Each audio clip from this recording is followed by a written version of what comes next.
Hey everybody, that was the trailer, and here we are. First stream after the launch. We have some special guests, but we got Yusuf, Chris, and Kaylee, and we have a special guest, SkiSonic. Hey. Hey, Hey, Hey! everybody. So Yus, you want to start us off? His mic is off, right? Oh yeah, here we go. There we go. Sorry about all the tripping in, guys. That was a funny intro. Yeah, so this is our first stream, our first Saturday stream since the launch. So we're really excited. Oh my god, I can't believe there's actually players in the game now. That's my favorite part. And we have a special guest. This is Christian SkiSonic he's an Evo commentator. Hi, Christian. Hey, how's it going? Pretty good. How you doing? Pretty good. I've been busy here in New York, going to school at the NYU Game Center for game design. It's an amazing experience, but like I'm happy to play some games. I haven't had a lot of time to play games not for school recently, so this should be fun. It's such a cool path to go from Evo commentator to game designer. Like that's what Seth Killian did, and so I guess it makes good game designers for sure. I hope so. Seth was one of my recommendations for this thing, so hopefully I could do him proud. Yeah, yesterday we Total Biscuit streamed our game, and I was listening to his comments about the game, and he had like really smart observations, and I was like thinking this guy would make a good game designer because he's got like such good like knowledge of things. And then I realized, then I didn't know this until later, that he was a StarCraft commentator before too. So Oh, really? You didn't? Yeah. That's where I know him from. oh yeah, okay, so Yeah. so yeah, it might be like a common thing. So While we're mentioning Total Biscuit, I would just like to say my condolences to that guy, and I'm wishing him all the best. He's kind of sick. yeah, that's Yeah, terrible news, yeah.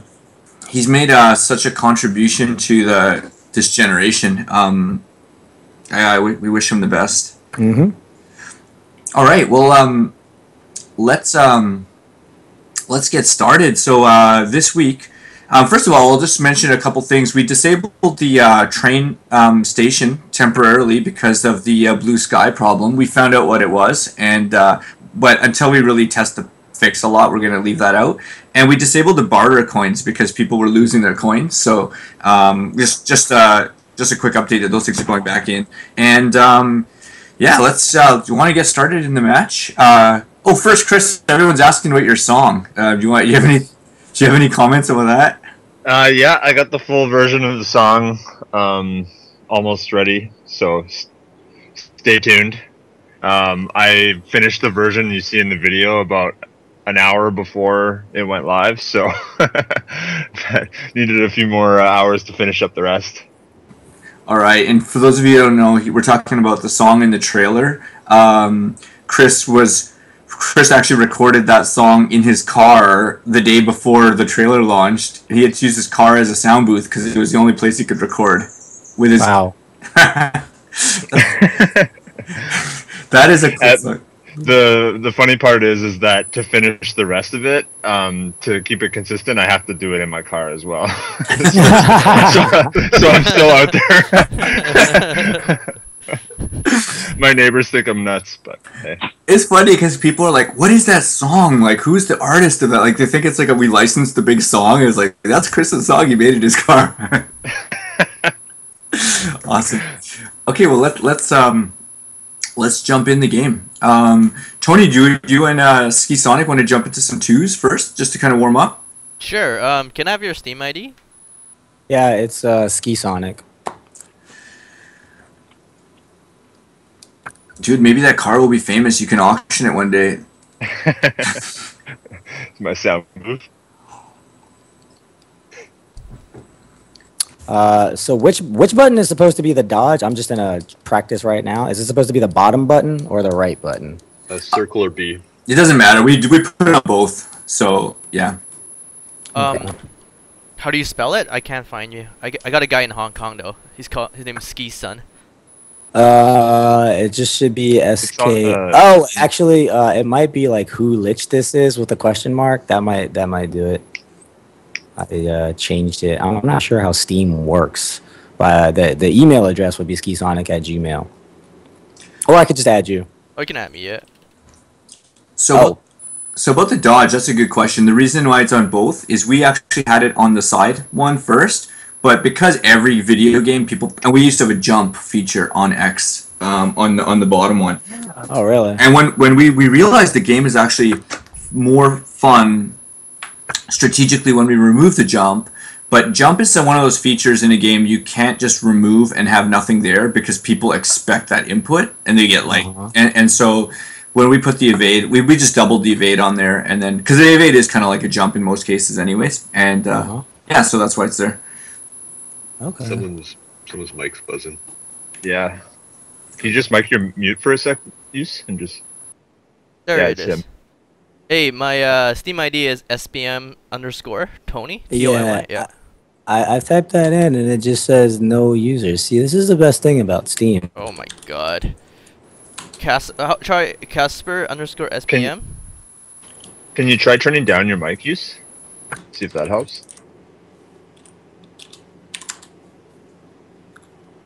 Okay, Better. Casper_SBM works. Alright. Alright. Okay, I'm gonna invite you now.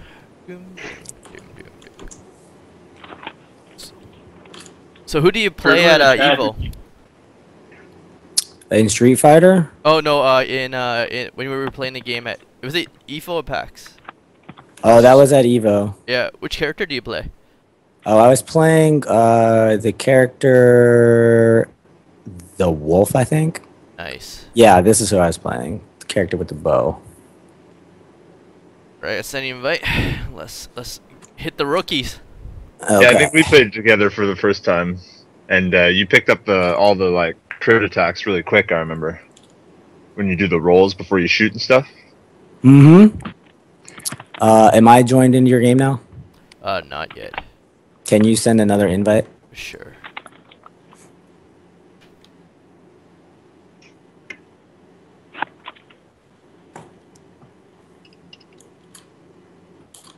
Okay.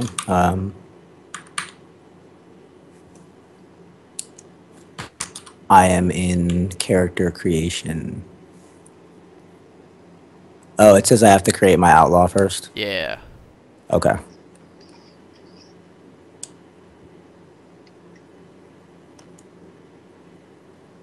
So, while we wait, do you want to talk about what we're planning to patch in soon, or some of the updates people can be expecting?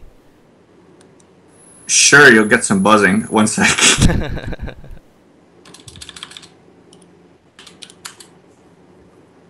Okay, now, okay.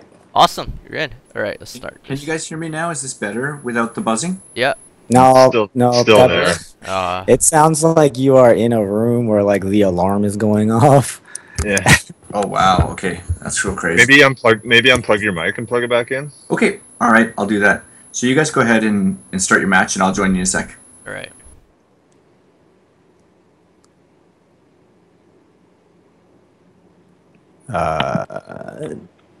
So there's a lot of new people in the chat that they don't normally come to our stream, and one thing that we do is every Saturday morning at this time, you can expect us to stream, and we get on, we answer everyone's questions, we tell everyone what we're working on, what kind of patches and stuff like that, and we also play a lot of 3v3 with you guys, and it's always a good time. And we do giveaways sometimes too. I think today we're going to do some soundtrack giveaways during the course of the stream. It usually runs for about an hour and a half or so.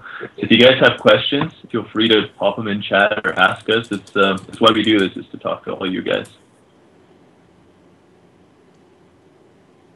There we go. Is that better? Nope. No. Nope.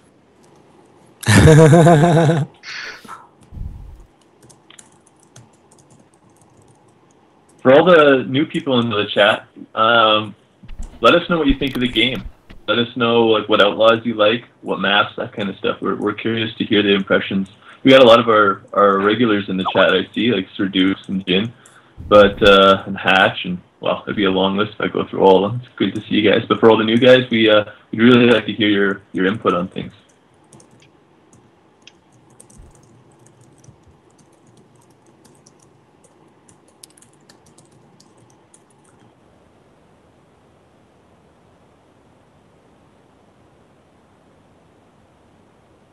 Microband's asking the mouse cursor option. Twitch.tv/SwitchBladeMonkeys, No. right? Secret Ponchos. Secret Ponchos. Yeah, Secret Ponchos. Okay. No problem. Mouse cursor options. I've heard that a couple of times about the cursor for keyboard mouse being black blends into the environment too much. So I heard a suggestion, just invert it. It would help. It's definitely something we've heard, and yeah, we should look at and make either an option to customize or just swap it out. Yeah, for sure. Sounds like a good idea. Better mix master us. What kind of spectator support would you add, mainly for caster? You just want to take that one? Sure. Can you guys hear me okay now? Yep. Yeah. It's better. Oh, Yeah, okay, thank God. Okay, so first of all, welcome everybody to our stream. This is, like Keely said, this is our dev stream. We use this as a tool to communicate with our players. So if you want to like chat with the devs, this is where you do it every week. Welcome new users, and welcome back everyone. So yeah, we want to add some features to the game. We want to add spectator mode, and because we're seeing a competitive community really enjoying this game. So a lot of that hinges on, we just kind of put everything we have into making this game over the last 6 years. We're just a small indie company. So a lot of the future of it depends on how successful the game is. So we're hoping that it's successful and that we can keep working on it. And one of the first kind of patches we're hoping for is spectator mode. And yeah, maybe even some in-game voice chat. I'd like to hear what people think about in-game voice chat.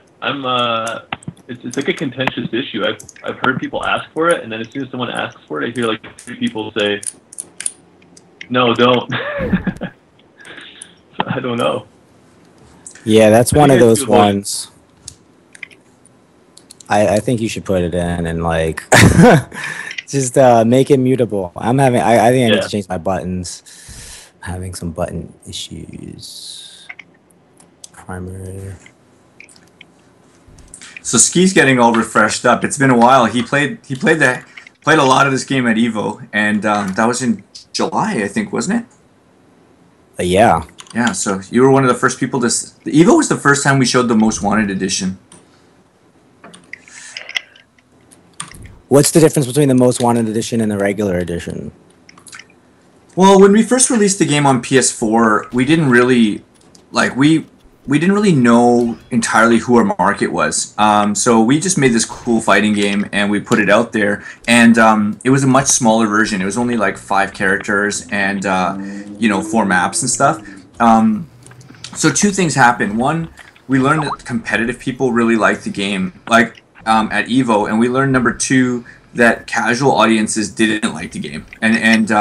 So it was actually really interesting because when casual audiences didn't like the game, it kind of stressed us out. We thought, oh man, maybe we made a bad game or something. And then when we took it to Evo, that was the first time we learned that the same features that the casual guys hated, the competitive guys loved. And those are the features we put in because we're competitive. So Most Wanted Edition, we were just like, that's it. Like, the game is a competitive game. Let's not apologize for it. Let's just go, And so we just started pushing harder in that. So Most Wanted Edition on PC, we doubled the content. There's 10 characters instead of 5. There's 8 maps instead of 4, and we also just kind of like refined all the combat and competitive gameplay.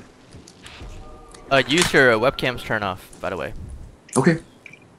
Hey, we got a new follower. Yike 2. Thanks for the follow, buddy. Okay, here's an issue for me. My pause is mapped to like the L3. It's the camera use. Now that the camera's on, I can hear it again. Try talking. Hi. Oh, never mind. Sorry, I didn't mean to interrupt. I need to it pauses when I'm trying to move on the analog because the pause is mapped to I think L3 and R3. So is there a way to like turn that off? It shouldn't be. Yeah. I think you You're having some controller problems. And what kind of gamepad are you using? Yeah, so I'm using like wow, yeah, these buttons. It's what it is I'm using a PS2 pad through like a PS3 converter, and then I'm using like another I think I need to change it to Xbox defaults and not PS3 though, because I'm using like a program that will make it an Xbox controller. Oh yeah. So you're probably you're using an unsupported controller, so you're gonna have weird stuff. Maybe do you have a Xbox gamepad or PS4 gamepad around?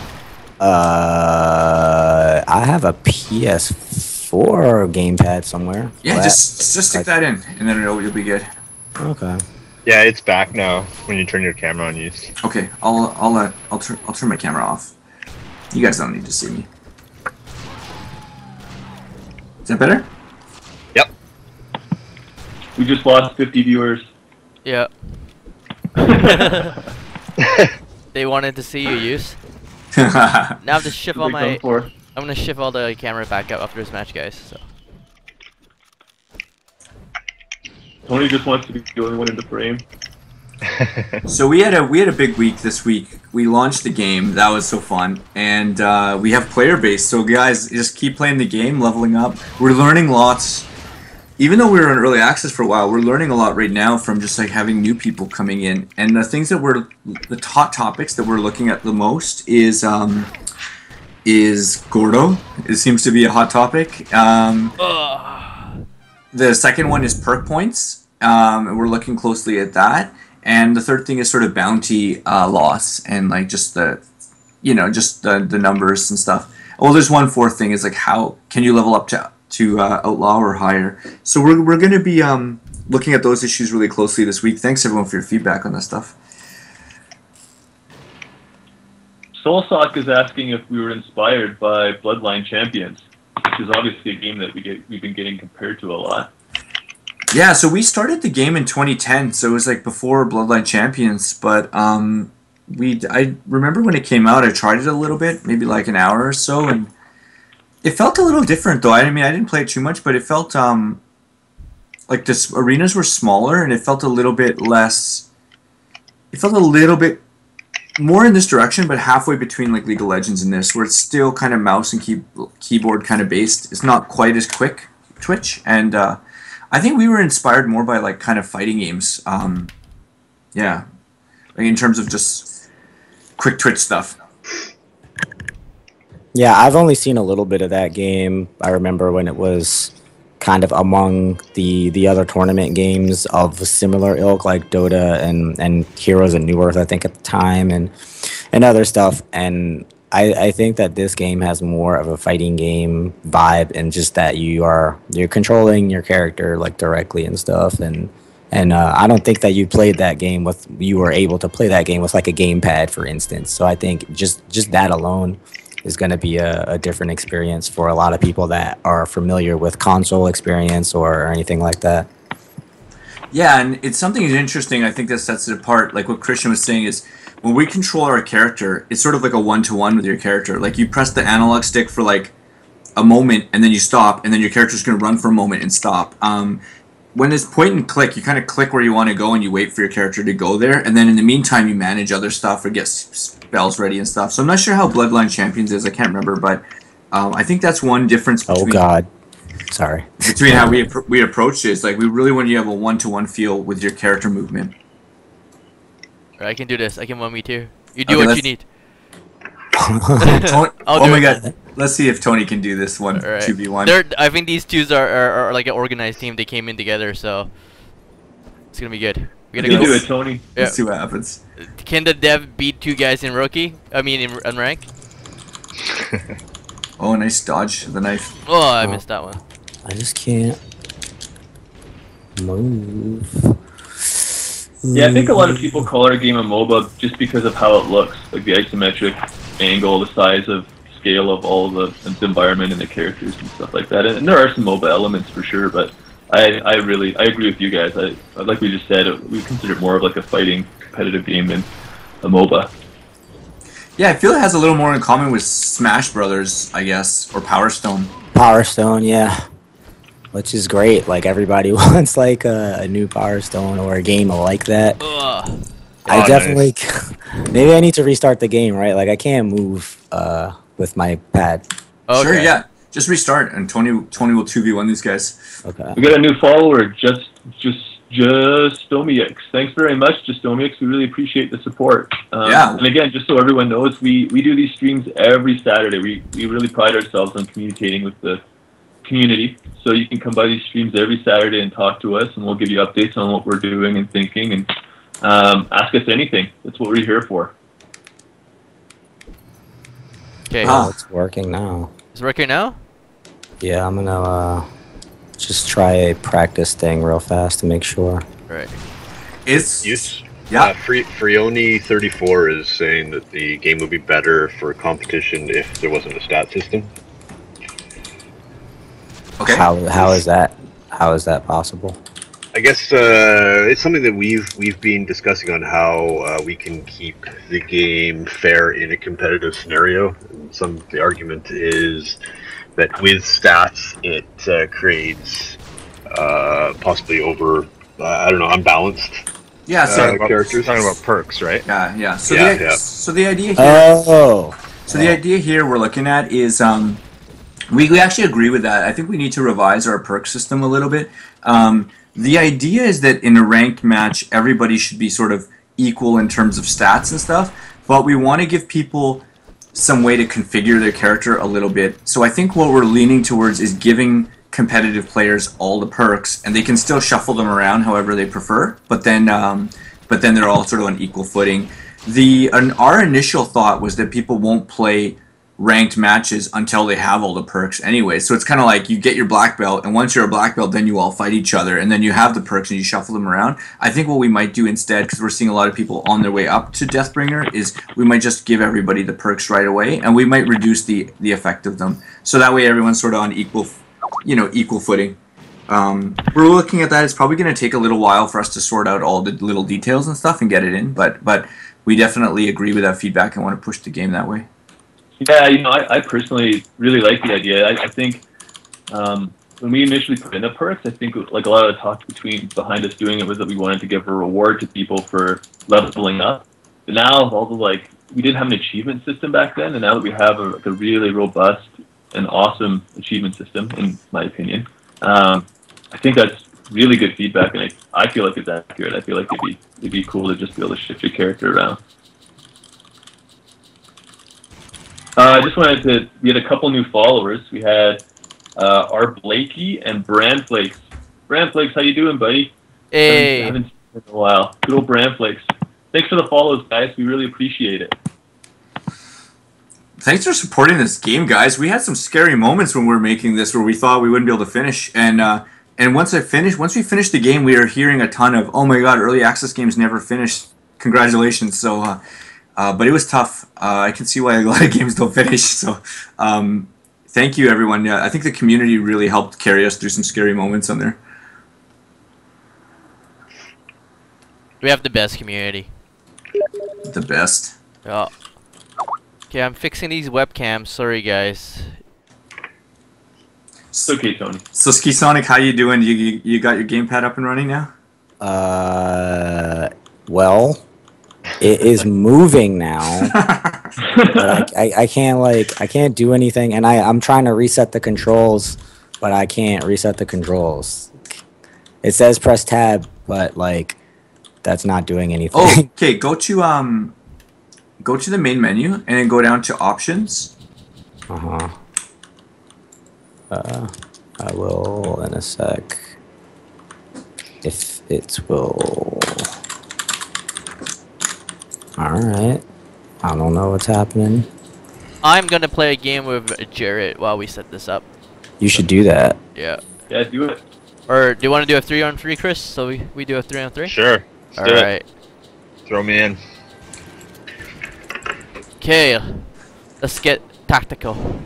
Kirio Shinzo has noticed that Killer is missing a hat in some of his animations. He does have one. It's a ghost hat. Ghost hat, yeah. I like his sunburned forehead.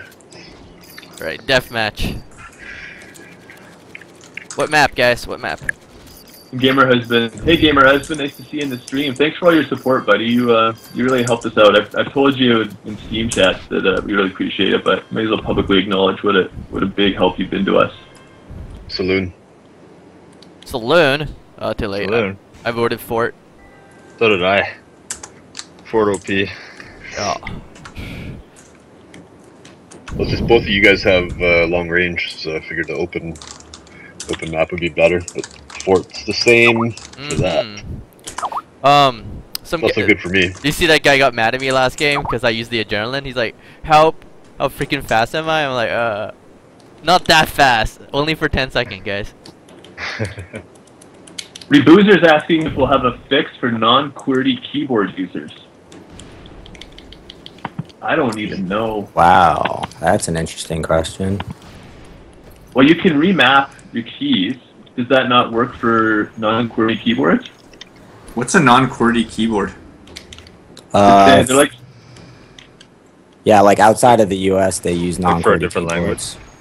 Like French keyboards, the keys aren't in the same configuration, and in a couple other countries, and also Asian-speaking countries, obviously. Right. Yeah, I'm curious. Hey, Can you you think key binding would fix that? Yeah, I would think so. Oh, what that a was nice toss. dynamite throw. Alright, Jared, keep them away. I got no, I got my heals up. Let's rush. I'm gonna pop adrenaline. I'm gonna rush them, and let's focus fire on the trapper. Okay. Alright. Microband's asking, what do we think about a mini map? That was something early on in our UI that we decided not to include. Okay, let's get Phantom. Part of the game is like, what we do is we have indicators that you'll see move around the edges of the screen, and that gives you a rough idea of where your enemy is. But ambushing and like map strategy is so important to our game that we didn't want to indicate where other players are, and we wanted our screen to be as clear as possible as well, so that you're as immersed into the game as much as we can. Because, like I said, it's like a fighting game to us. So that was our reasoning behind not having a mini map. Oh, also our maps aren't that big, and your character moves pretty quick, so it's not like the mini maps work really good. And when you have, it's like a huge commitment to go from one part of the map to another, and you need to. But ours is so quick that the off-screen indicators show you pretty much where people are, anyways. So Yeah, it's just. I'm popping adrenaline rush. Let's get the trapper. There's a trap in there. Business, Yusuf. Yeah. Yes. Phantom's down. Yes. There's a trap in there. Oh, I missed. Oh, I know. he rolled I got over. him. It's done. We got him. Come here, big boy. There you go. Yeah. Get round. You furry bastard. Oh. Nice one. Okay, I think I'll be ready for the next one. Looks like everything's going good for me here. Sweet. Yay. Teamwork OP. Yeah. So when you Briani34 is asking about an extended soundtrack. What's the answer to that, Chris? We have we have a soundtrack, and then we have a pack with an extra song in it. Yeah, and what I'm going to do is I'm going to release a Most Wanted Edition EP that will have the remaining stuff that's not on the soundtrack. And the reason I'm doing that is because a lot of people already bought the soundtrack. And if I add the songs to the original soundtrack, they don't get those songs, so they'd have to buy the whole thing over again to get those songs. So this will be a smaller, cheaper version that people can buy to add. Oh, cool. Yeah. Alright, I don't know how to attack this trapper. He probably have 3 trap hidden right there. Okay. There's one back there. Alright, I'm rushing. Oh, I got the trap. The instant I use my adrenaline, of course. I got your back. You got it? Alright, Jared, coming. Okay, I'm popping heal. Right. Awesome, thank you. No problem. Traps. There's one hit. Crafty system, we'd love to Viking. add more language support if we can, but it's one of those things like adding Japanese and adding all the languages is it's a big undertaking. Yeah. We're a really small team, so it's one of those things that we have on our list, and we'll get to it as soon as we can. We want to get as many people as possible playing our game, but we also have very limited resources because we're such a small team. So the better the game does, the better our chances of getting it to everybody's hands. Need to play the AC/DC song TNT. Oh, nice try. TNT, dynamite.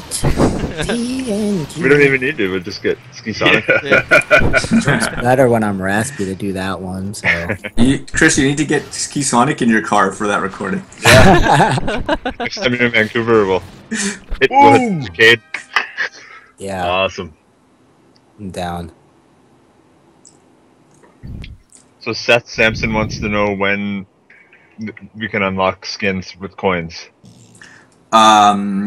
We just took it out, so it probably we actually have a fix for it now, so we're testing it. Probably on Monday, I guess. I don't know. If it works, if the fix is totally solid, Monday. If not, probably Wednesday or something. Pretty soon. Just hang on to your coins, hoard them. Alright, I'm inviting SkiSonic again. All right. That Moose TV, are you talking about when you say just add it as free DLC for the ones who bought, or are you referring to the soundtrack? Because usually what we do is we just drop it in there and then you can re-download it. No, it doesn't work like that, Tony or Kaylee. If I add there's no re-download code for anybody that bought the soundtrack. Oh, that's too bad. Okay. I mean, we don't have the specifics down, but the main thing is the songs will be out in one form or another soon.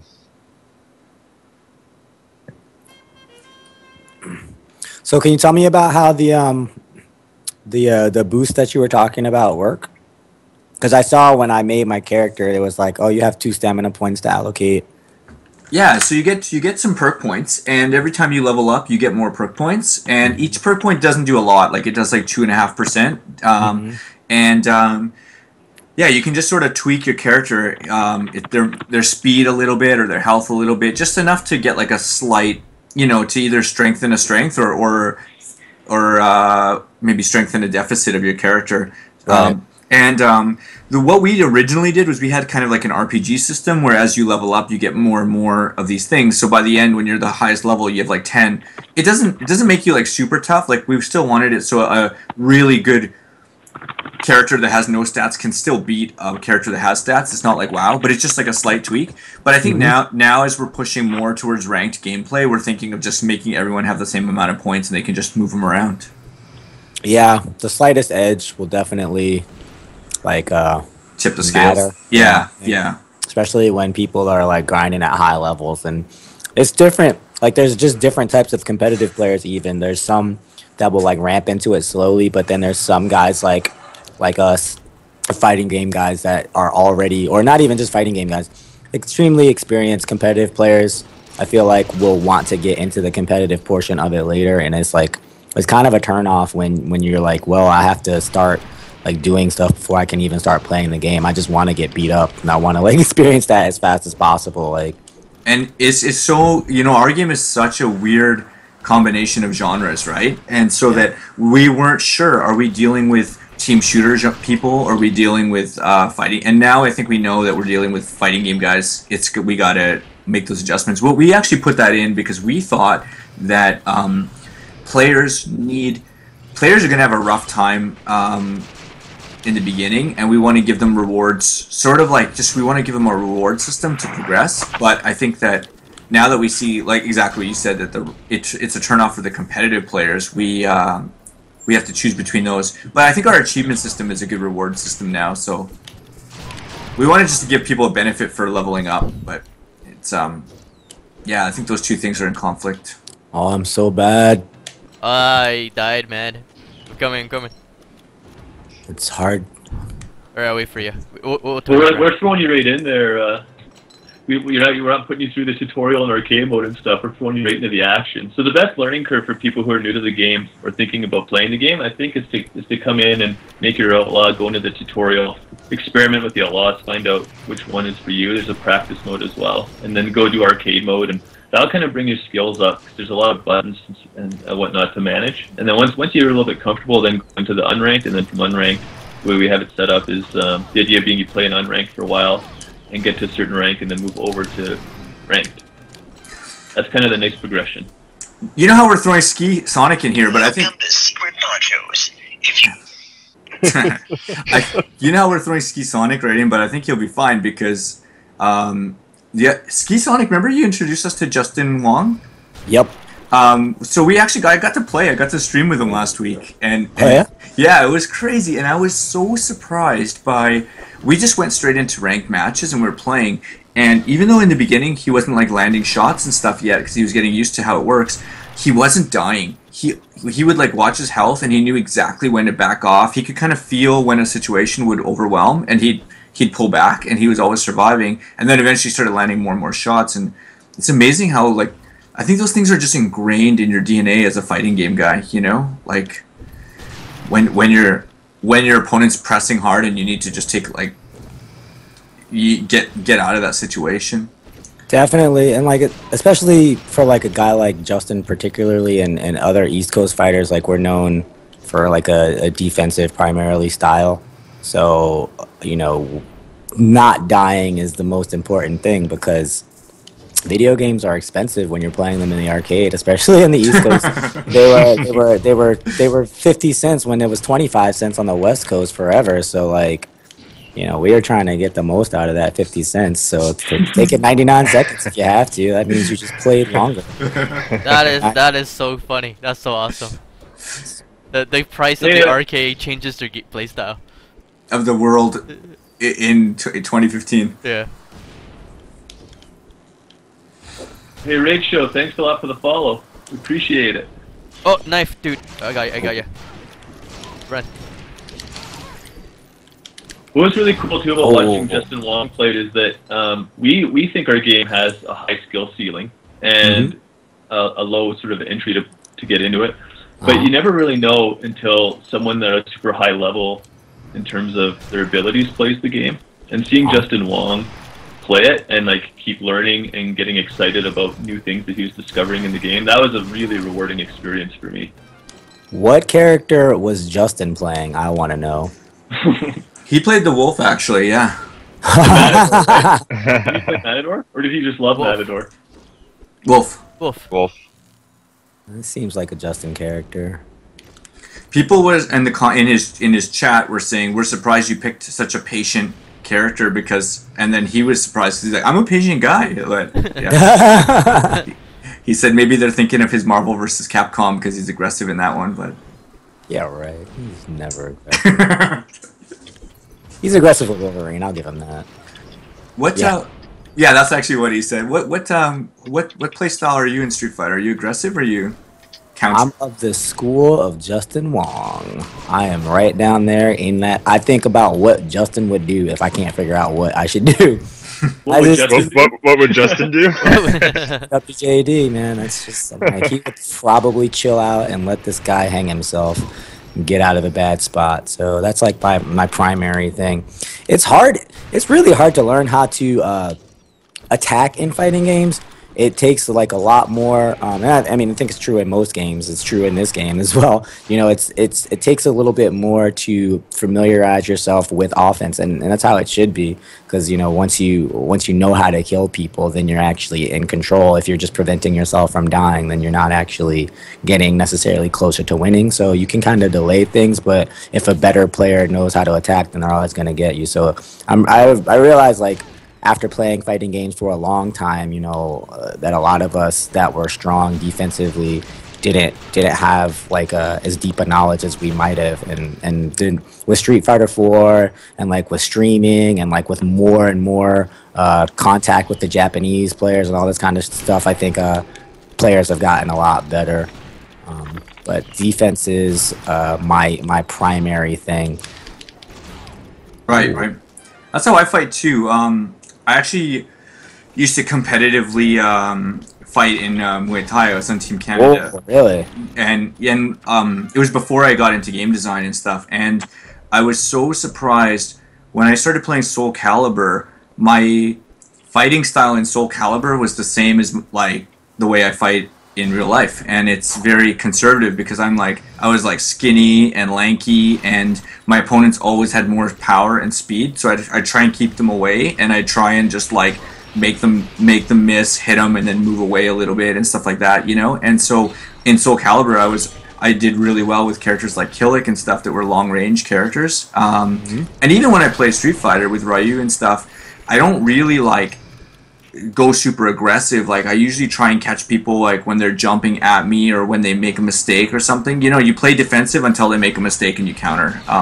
And that's how my whole game was. And I think a lot of games don't translate into like fighting principles, but Street Fighter and Soul Calibur did, like very specifically. Like the way your brain is wired when you're boxing, it's the same, you know. And I think that's why I like those games compared to like Marvel vs. Capcom or Tekken, where there's a lot of like gamey stuff, you know. Yeah, I like the ones where it's Soul Calibur and Street Fighter felt more connected, more grounded in reality a little bit. There's that's very interesting because I like watch a lot of mixed martial arts and some other also, you know, like a little kickboxing and all that stuff, and I'm like really into that and what the similarities, like the overlaps in the frames of mind and stuff. Like I really want to go on Joe Rogan's podcast and like talk about that thing. So talk about this kind of stuff one day. I think it would be awesome because he's getting more into this video game thing. But what he doesn't realize is that like there are games out there that actually they access the same state of mind as fighting and mind belief, you know. And he's a guy that came from like first person shooters, you know. He used to play a lot of Quake, and then he's talked to these guys that play CSGO, and like, you know, that's cool. But I just feel like, man, like there really is something to be said for, you know, the kinds of ideas about strategy and just rhythm and how people kind of change on the fly and stuff that is common to fighting and fighting games and games that have that kind of pace and games that have that kind of twitch and stuff. It's super interesting. I was talking to Seth Killian, and like in boxing, one of the things, or in Muay Thai, one of the things I used to do, it was like the most basic strategy, but is doing things in threes, right? Like you just hit someone low, then you hit someone low again, and then you make them think you're going to hit them low again, and then you attack them high. And you set it up in threes, so you make them learn a pattern, and then you break the pattern, and then the next time, even that's a pattern, then you might do that again. And then the third time, they're like, oh, I know he's going to go high, so you go low the third time, you know? And there's just like all exactly. that thinking is just exactly the same in both in real fighting and that. And then when I was telling Seth about that's how I like box, he was like, that's how you play Street Fighter. Yeah, that's it. You got it. You already know. You're ready. Just learn some combos and you're good. Yeah, thanks for the follow, that Moose. Appreciate it. Sorry, guys. Go ahead. No, go right ahead. Right, these killers are good. Oh. Wow. Yeah, I died. You know what, guys? Let's do a soundtrack raffle here. Nobody has to type raffle in the chat, though. Don't worry. Raffle. Raffle. We do a user list, so no raffling in the chat. I think they should raffle though. They people that want it can get it. And with user lists, I think what happens is some people might not want it or already have it, and then they get another one. Yeah, but the raffle fills up the full chat with garbage. You can clear it. It'll go away. Do you guys in the chat have any questions for SkiSonic?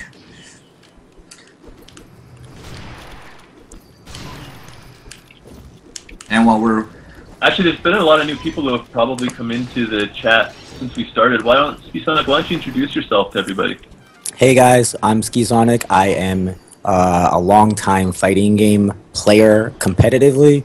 Started going to tournaments with Marvel vs. Capcom 2 way back in the day and have been playing competitively high level ever since. I am a commentator at various tournaments, including Evolution, which you may have seen. That's the pretty much the fighting game, the International Fighting Game Championships. All types of different games are there, including Street Fighter, Marvel vs. Capcom, Mortal Kombat, and all your favorites. Different games kind of rotate in and out each year, but there's some Capcom mainstays.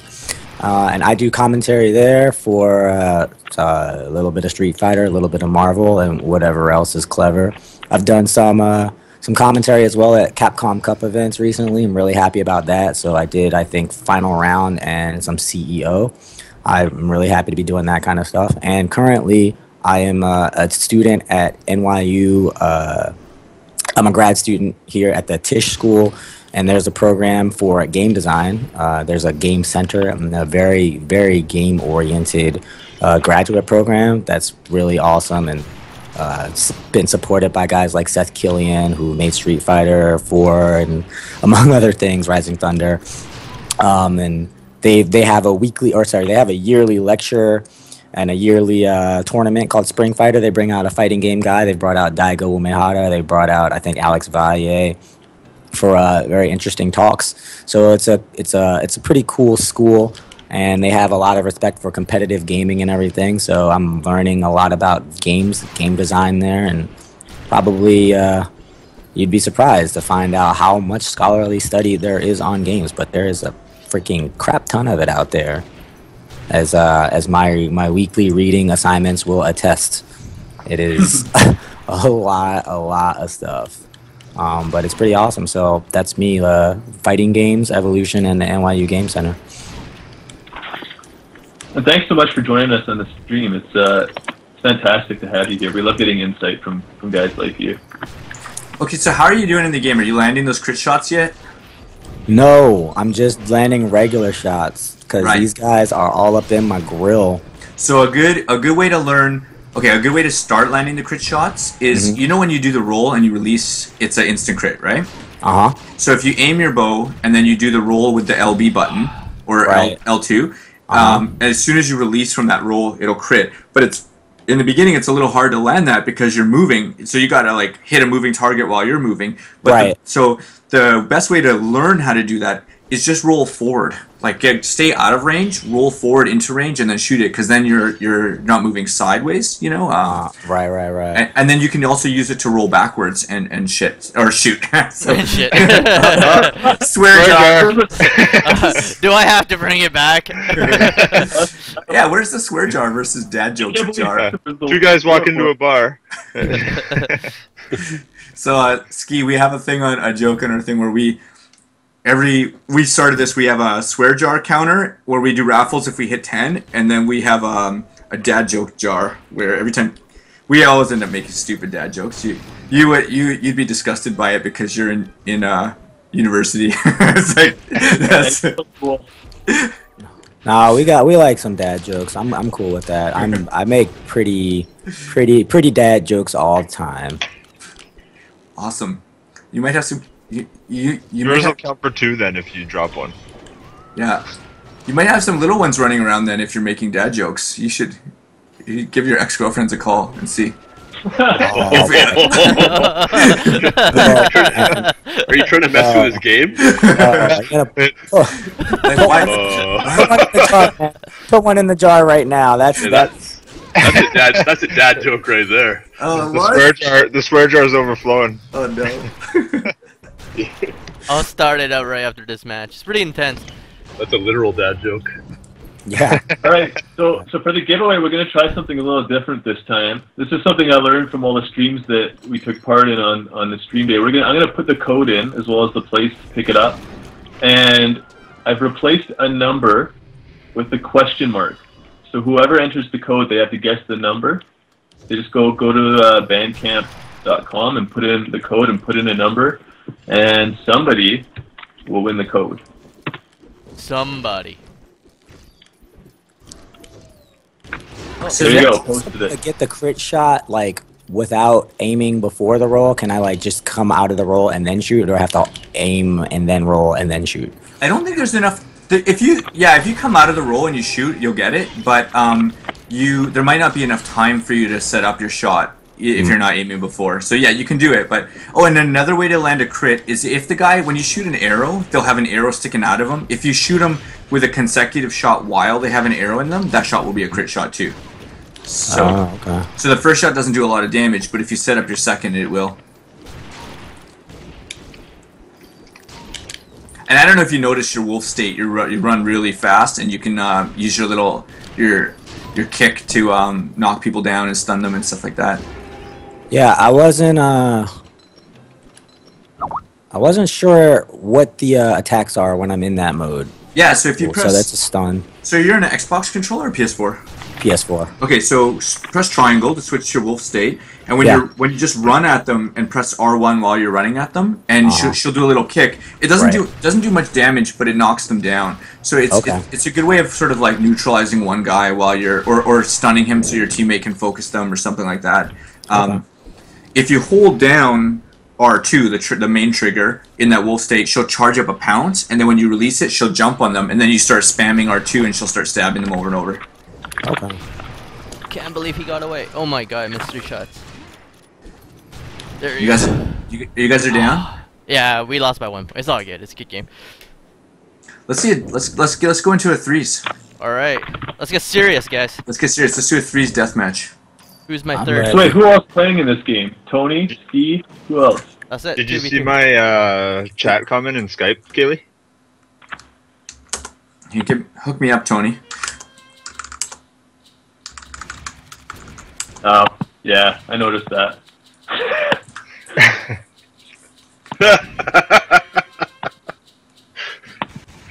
I'm alright with that. This one time.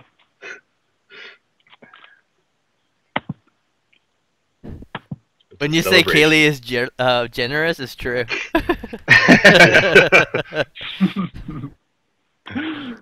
Okay, Yus, I invited you. All right, What's my job gonna be? So you got a support. You got Wolf, which is damage. I'm gonna be killer. I'm gonna be Alright. killer. Yeah, I'm gonna try and work with Ski. Okay, so I'll try and engage them and poke them. Wolf is really good at hanging around the outskirts and just doing damage with crits without, you know. Okay. And Tony is like a good support. He can heal. He can soak up damage while you and I sort of do the damage. These guys, let's see what we get. We might get some good players.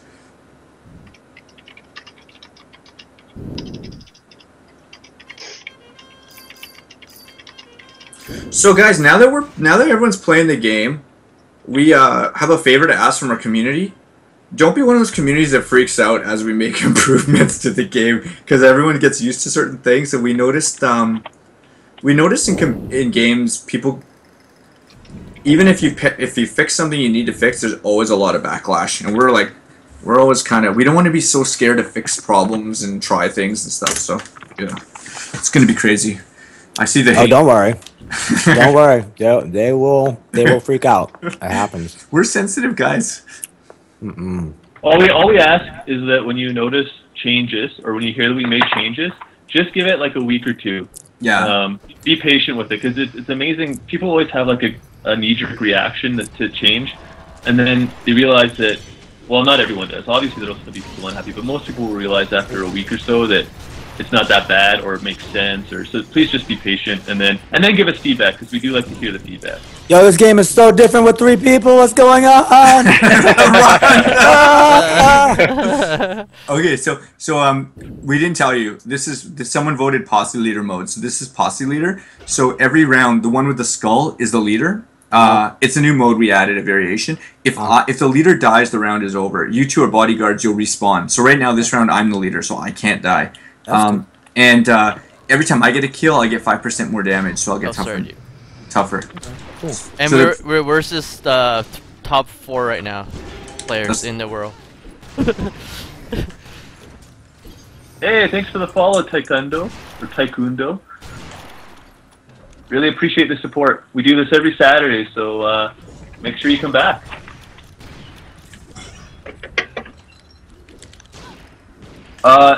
Eric, Karen, I just wanted to say, just to sort of correct your comment a little bit, we did a wipe on launch, not after launch. We didn't wipe any characters once we officially launched the game. Help, deserter. Yeah, you gotta run to me, dude. Not away from me.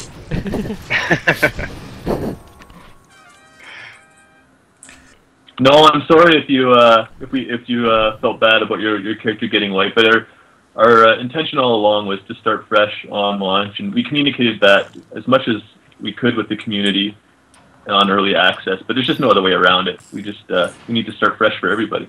Yeah. Look at it as an opportunity to rebuild with all the new content. Dude, characters always get wiped on launch. Now you just like you're better than everybody else. You just go own them free, and it's not gonna take you that long to get back there. That's all it is, bro. You just gotta go own those guys up. You'll get your points back. So those Look at how high three. your kill death ratio could be. Okay, let's vote for deathmatch.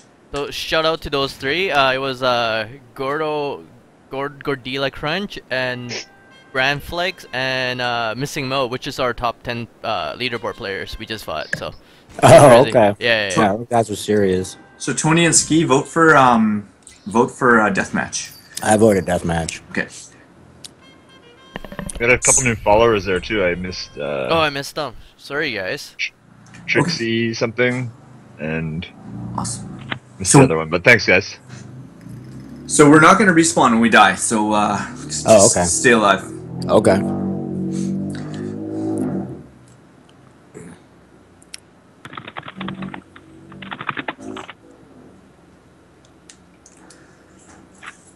Yeah, El Taco is pretty Yeah. legendary.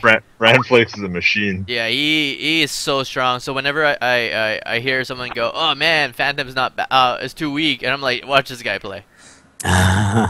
Oh man. So who is there in Street Fighter? Is there a character that's horrible to start with that gets really good? That has like Zangief kind of style. There's probably a bunch, but like, yeah, I don't know. Like most of the characters, yeah, like Seth is that character in Street Fighter 4. Like if you start out with him and you don't understand the game, or you're not even good at the game, then he has like pretty low vitality. A lot of the characters are like, or a couple of the characters in particular, like I would say Seth and Akuma are the same way. They're both highly rewarding characters once you get good, but if you don't understand how to be good and how to like not take damage and how to take risks correctly, then you're just gonna die very quickly and experience pain. That was so cool. This battle at the wall, the standoff at the wall was so long until that knife throw. Oh, watch out! Oh, sorry, buddy.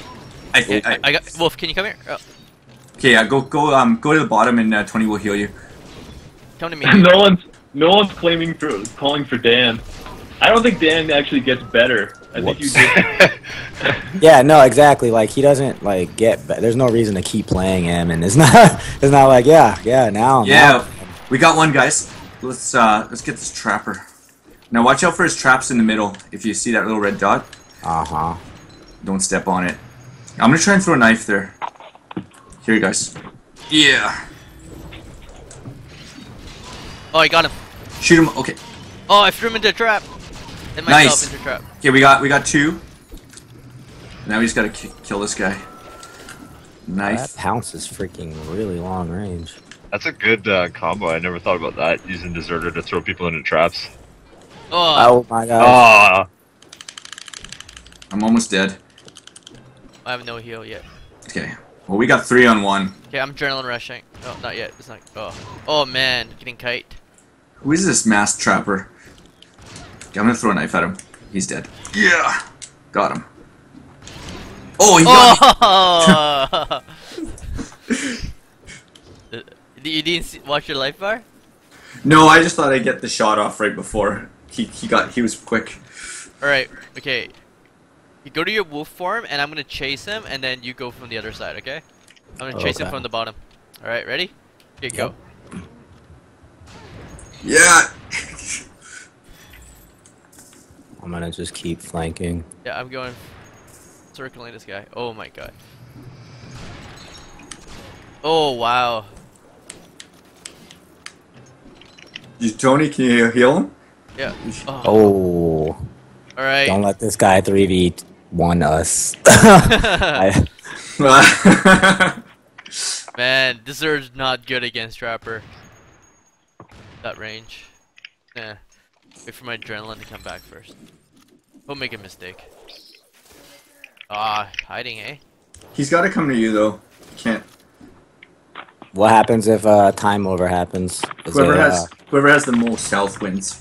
Do you have more health? Because you could just wait. Yeah. I got him. Nice. So one of the big initiatives we're doing right now, everybody, is we're trying really hard to build awareness. So if you like the game, there's a few things you can do to help us. You can get out there on social media and try to spread the word. and retweet and repost things that we post. That helps us. But if you can also just give us a Steam review or something like that, the reviews help a lot. Silence is asking where he can leave Steam reviews. Can you drop the review hash in there? Yeah, you bet. And the other thing you can do too is, if you know streamers, we're trying really hard to get on board with streamers and YouTubers. We think that's kind of the best way to spread the word these days. And so if you know any, just send them a note and ask them if they've played our game, or just recommend it. That sort of stuff goes a long way as well. Oh my god. Okay, so Battle of the Wall again. That guy has mad range. The trapper, yeah. Oh, killer's in a trap. Oh, yeah. You shot him. That's okay. He's almost dead. Wow. Wow. Okay, I'm throwing a knife there, Tony. Alright, you can get out. up. Okay, I'm gonna hit trapper. Got him.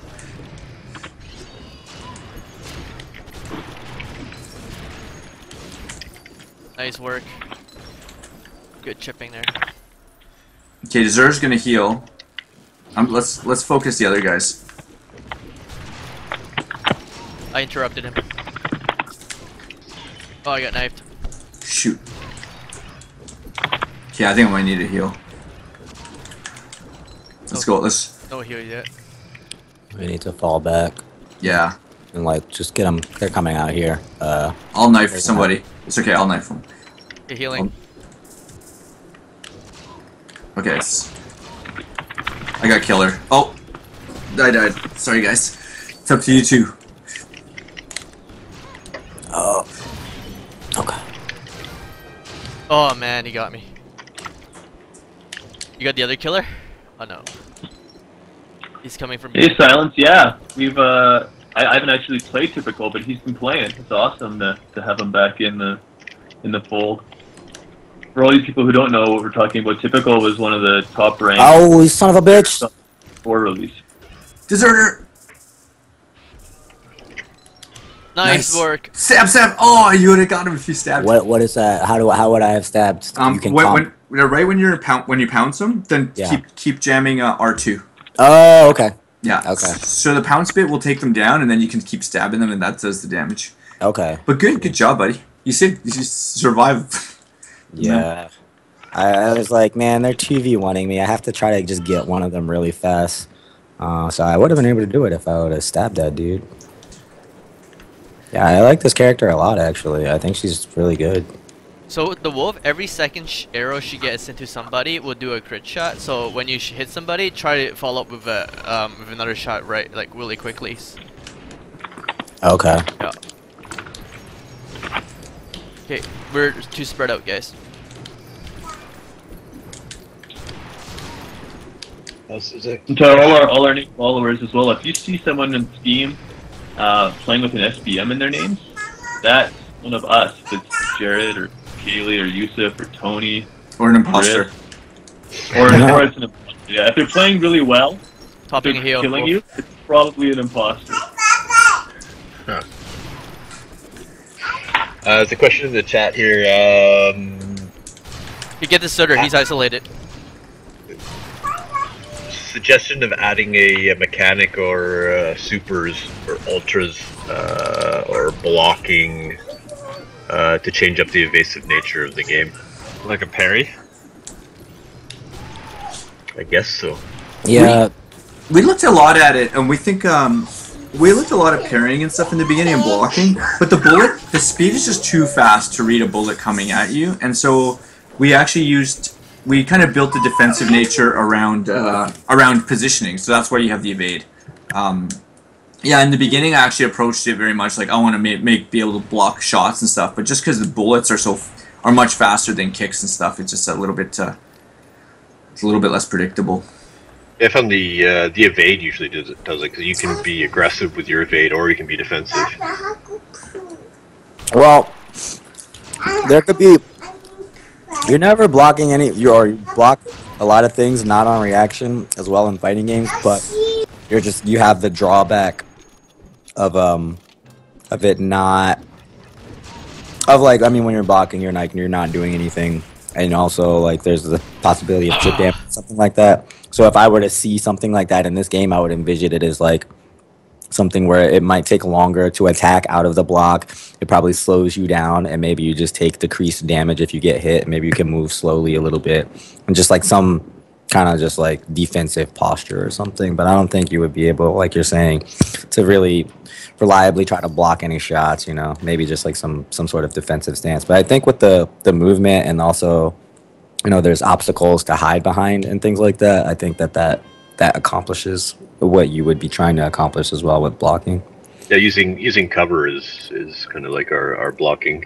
Mm-hmm. I guess make every character go prone. Yeah. Then you gotta get back up. So, do you guys saw last match when I was 2v1ing? I was positioning Killer and Trapper in a way where Trapper can't shoot because Killer was in the middle, and I was able to actually damage Killer pretty well, but I couldn't get that last hit in. I could have killed Killer. All right, that was a good fight. So, Ski, what did you think about the threes now? It's starting to click a little bit, right? Oh yeah, I think it's fine. I don't even think it. I mean, it's probably better overall, just because like the 2v2 game is pretty. It's pretty chill, but I feel like the map sizes and the pacing of being able to shoot and everything, and it all works pretty well with 3 characters. There's like a good amount of synergy and everything. Mm-hmm. Hopefully it's his deathmatch again. It's those top guys Oh, again. it's leader. Okay. It's those top guys again. Okay, so this is the posse leader one, Ski. So you're the leader, so stay alive. Okay. All right. And in this one, there's pickups and stuff. So if you get hurt, we'll show you where health bars or health. There's a pickup in here, like a med kit, in that train. Holy smokes, they're coming for me. Yeah. This chick's on me. Oh my, they are on my butt. You can go through the train cars. cars. You can go through the train car. Alright. And you can get those boots if you need to get away. You run faster in the wolf state, in the knife state too, eh? If you need to get away. Is the knife state the same thing as the wolf state? Yeah. Or- Yeah. Okay, I'm kind of isolated. Oh, okay. Oh, good. Yeah. Nice one. Come to me. I'm gonna heal. All right.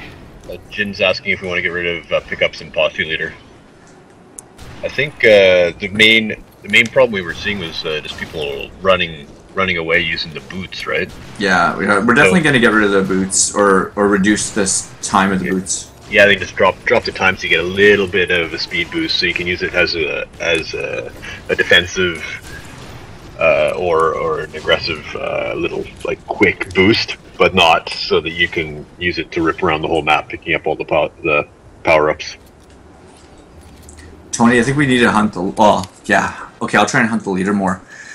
Oh my God. Oh, so everybody that's not the leader respawns? Is that what happens? Yeah. All right. And you get a damage multiplier as the leader every person you kill. So if you can get your team to feed you some kills, you'll get stronger. That's cool. Here, you're the leader. Okay. Okay. Oh, All right. Uh, Watch Phantom. Watch in the Phantom, chat. guys. Watch Phantom. Guys. Which one's Phantom? The guy who was like swarming you last match. The guy with the whip. The Okay, shotgun. whip and shotgun. Yeah. People in the chat, we'd like to know what your favorite game modes are. Babberdoodle wants a gunman to have another skill. Yeah, I've heard that a lot. I think we should just give him a taunt. Ah, the good old Dan Guile style of buffing. Yeah, Gunman Give is him our sunglasses. he's our Dan for sure. He was going to be just an unlockable goofy character, and then we decided to just not even make people unlock him. But Koala Dragon mentioned that there's going to be a tournament in 2 hours, 1v1 tournament, oh wow. Oh yeah, and he posted the link in the chat. nice. Hey, awesome. Round robin. I got on the wrong side. Wow, round robin. Holy smokes, those guys are serious. They're gonna be here all night. Here you go. There's been question about the PS4 update as well. Yo, that guy is ridiculous. The guy with the machine gun. Healing. Who's he? He's Goro. Yeah. Okay. So Is that the leader? The Phantom's the leader. So Okay. PS4 update is something we really want to do. We need this PC version to be able to pay for it. So that's right now the PC version is on track to get. But I mean, it's gonna be tough. But we need this PC version to be able to pay for it because the PS4 version couldn't pay for the upgrade. So hopefully, right now the sales haven't been like super crazy, but the exposure has been way better than we thought. So it's growing and growing. So if we can keep this momentum, then we can hit that tipping point. So that's sort of our goal. It's almost like a little Kickstarter, but based on PC success. So. This version is really good, and we hope that the PS4 guys get to play this.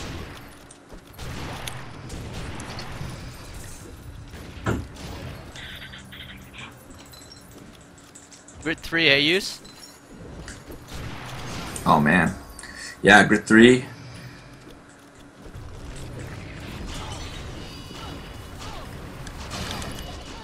I see someone posting in the chat the link doesn't work. Which link is that? The review Are you hash? referencing the tournament? Yeah, for the tournament.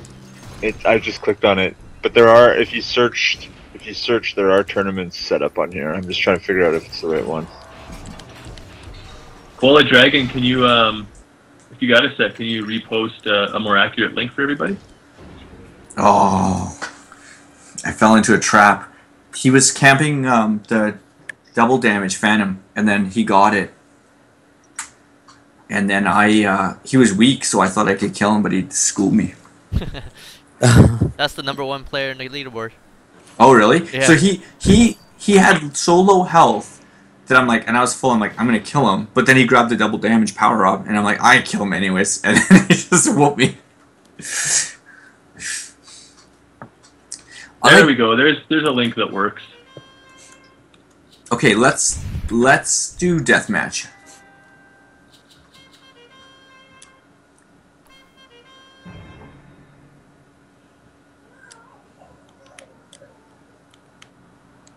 Oh, hey Dash, good to see you back in the chat. Hey, Gut Cut, us if we're gonna add more characters. Are you gonna make more characters? We will. Again, it's the same thing as the PS4 thing. Is the answer is we just need this game to do good. Basically, we're at a position. We'll just be transparent with you guys, where we just put in everything we have into getting this PC version done and getting it up to 10 characters and making. Just trying to get Secret Ponchos known and on the map. So now from here, if the game does well, it opens up opportunities for us to continue on Ponchos. So continue making new content, continue bringing this content over to PS4, all that kind of stuff. But if it doesn't, we're sort of in trouble. So yeah, that's it. Because we're an indie team. We're not like a big studio. We made this game in our basements. There's like, yeah, it's just been crazy. Over the last 6 years, we built this in our. Yeah, you're looking at like half the team right here. And it's pretty incredible that we were able to build a game like this out of our homes, because it does feel like a. Yeah, I mean, our competition is like the biggest games. Like, Right. Tony, you should show that early image to compare how far it's come. Sure, I can do a little art round after this. If you're up. Okay, sweet, we got deathmatch. Oh, Ski, have you seen this map? It's like really narrow hallways, No. and up at the top it's more open. So we got it. So you'll be good in this if you shoot the long arrows and like use your roll forward and backwards. We just got to make sure. Oh, they're coming up behind us a little bit. I don't know what they're doing. Actually, they're split up, so maybe we should push S3. There's one guy sneaking behind. I'm just gonna throw a knife and get him. Yeah. Dynamite. Oh. Oh, Gordo. I got Kid Red down to half, but okay, I'm gonna throw a knife at Gordo. Got him. Nice crit. Wow, that thing does so much damage, yo! Oh my god. Does the crit stun him? If you use your heavy shot, you have a secondary shot. So if you press Yeah. R1, it'll Yeah. toggle to your heavy. I got Gordo. Am I the only one alive? No. I think, honestly, yeah.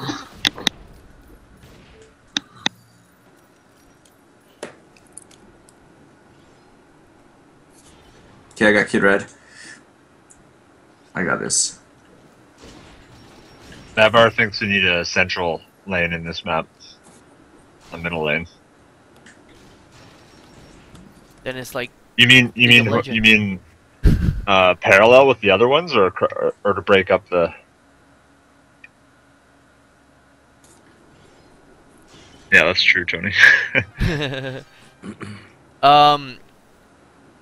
Defert Kittens? Derby Kittens? Something Kittens? As honestly, yeah. Honestly, with the low funding and marketing you guys have, I've recommended all my friends your game and have talked to one of you guys in my friend's stream. And honestly, all I feel wrong is the game is the animation at times and the strange stun locking that you get when the animation of stun failed to play, where you can't move till you die. I think, I might be wrong, but a lot of that, like animation weirdness or like where it doesn't feel responsive at time, comes from like lag, where the two, you and the other player kind of goes out of sync.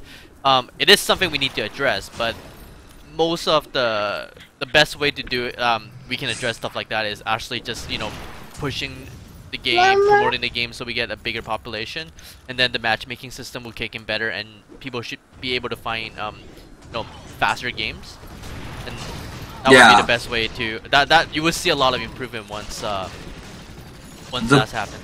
The bigger the community, the less you're going to be matched up with people in like Europe and stuff like that, and then or if you're US and stuff, so it's going to it'll make all that stuff a lot tighter. Oh man, we got this guy, got these guys. Oh, I missed my knife. Oh, I got killed. Dude, we got worked. That minigun, that's the thing that I'm afraid of. Yeah, you can't get caught in a straight line with that thing. Yeah, you can't attack linearly.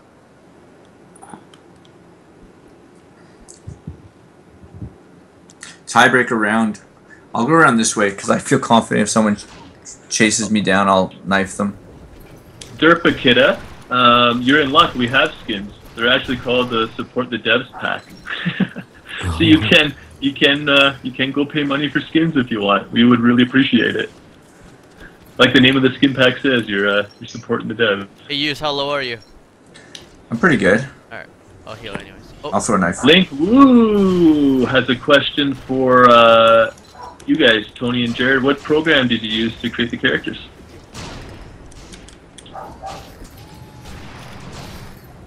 One second to focus. Oh man, I'm dead. I'm dead. I'm so dead. Oh, there's nothing I can do. Programs we use: ZBrush for the high-res sculpt, and then right now we mainly use Maya for any of the 3D work. Photoshop for texturing. So the way stuns work, by the way, if you guys don't know, so when you get stunned, then you're stunned until you get your first bullet, and the first shot on you will unstun you. If someone uses another stun shot while you're stunned, it's not going to stun them again. It's going to deal the damage, but it'll unstun you. Once you've been stunned, you have a second and a half where you can't be stunned again. It's like called if someone shoots you, it'll stun block, and that's when you'll see that little blue flash. It means that you guys stun blocked. So we put in these systems because when we first launched, you could chain stun people, and we wanted to fix that. So. Mr. Spleen, how do server works? Is it handled by another company, or do you guys build and maintain them? We use the Steam, I guess Steam server to do matchmaking, but this is a peer-to-peer game. You find matches based on proximity and rank. But like I mentioned earlier, until population kind of kicks in, we were trying to make sure people find matches quickly. So it's gonna be until we hit this kind of like critical point, until you get these like great lag all the time. Better Mixed Masters asking, can party members sit at the bar with you? Yeah, we originally designed this so that's what would happen, and then we just it was just not a when we had limited resources, we just wanted to put into gameplay instead of the bar. But if the game does really well and we can keep going, that'd be something we'd love to extend in the future. Okay, let's go again. I like that deathmatch, but we was close. Ski, how'd you feel? Did you feel too claustrophobic in that mines with your character? It's cool. I just need to get better at aiming, and then I'll be killing people more. That's all. Get good. That's all. Hashtag get good. Get good. Okay, let's go again. Let's vote. Let's vote for the plaza level and deathmatch. Okay. We got a question for you, SkiSonic, in chat. That it's a question. The answer we would be interested in as well. Obviously, the question is, what do you feel an indie team has to do to successfully appeal to a group like the FGC? Obviously, visibility at events, but is there anything else? Well, I think aside from getting it at events and getting it on the streams at events, the best thing is like finding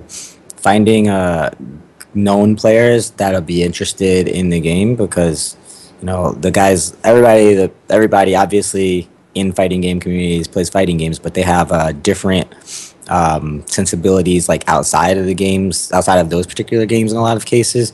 So one of the reasons why I introduced you guys to PR Ballrug so quickly, and I told them like straight up, was like, you will like this game, because I played StarCraft 2 with that guy when we were at a Street Fighter tournament, and they had like computers there and stuff, and we were kind of done with Street Fighter for the day. And he's like, oh yeah, man, like StarCraft, like let's go. And I was like, you play this, dude? And he's like, yeah, totally, like I play this. And he was actually really into Warcraft 3 at the time that it was popular and stuff. So a lot of guys have backgrounds in games that will overlap, yeah, and like adapt them to this type of game a little bit faster. Like I know another guy's like Filipino Champ. He was a guy that was really big into Warcraft 3 at the time. So I would think that finding people like that is probably the best thing. The fighting game community is just like a fickle community in ways, but I think that this is a game that a lot of those guys will like anyway. It's crazy because we were afraid of those guys because we knew that they'd be a fickle community, but they're the most supportive of our game out of all the communities. Yeah. Yeah, it's like I'm playing and I'm getting bodied here, but it's not like I feel like it's the game's fault. Like I feel like everything that I'm doing is coming across fluidly and everything. It's just it's the game that has a ceiling, some skills that I don't feel bad like trying to learn. Like I know from playing other games that I'm not great at aiming, but I don't feel like I'm having trouble aiming in this game. I just feel like when I get my aim down, then it won't be hard for me to aim. But when I make a good shot, it's rewarding. It feels like the fidelity is there and all. Cool, that's great to hear.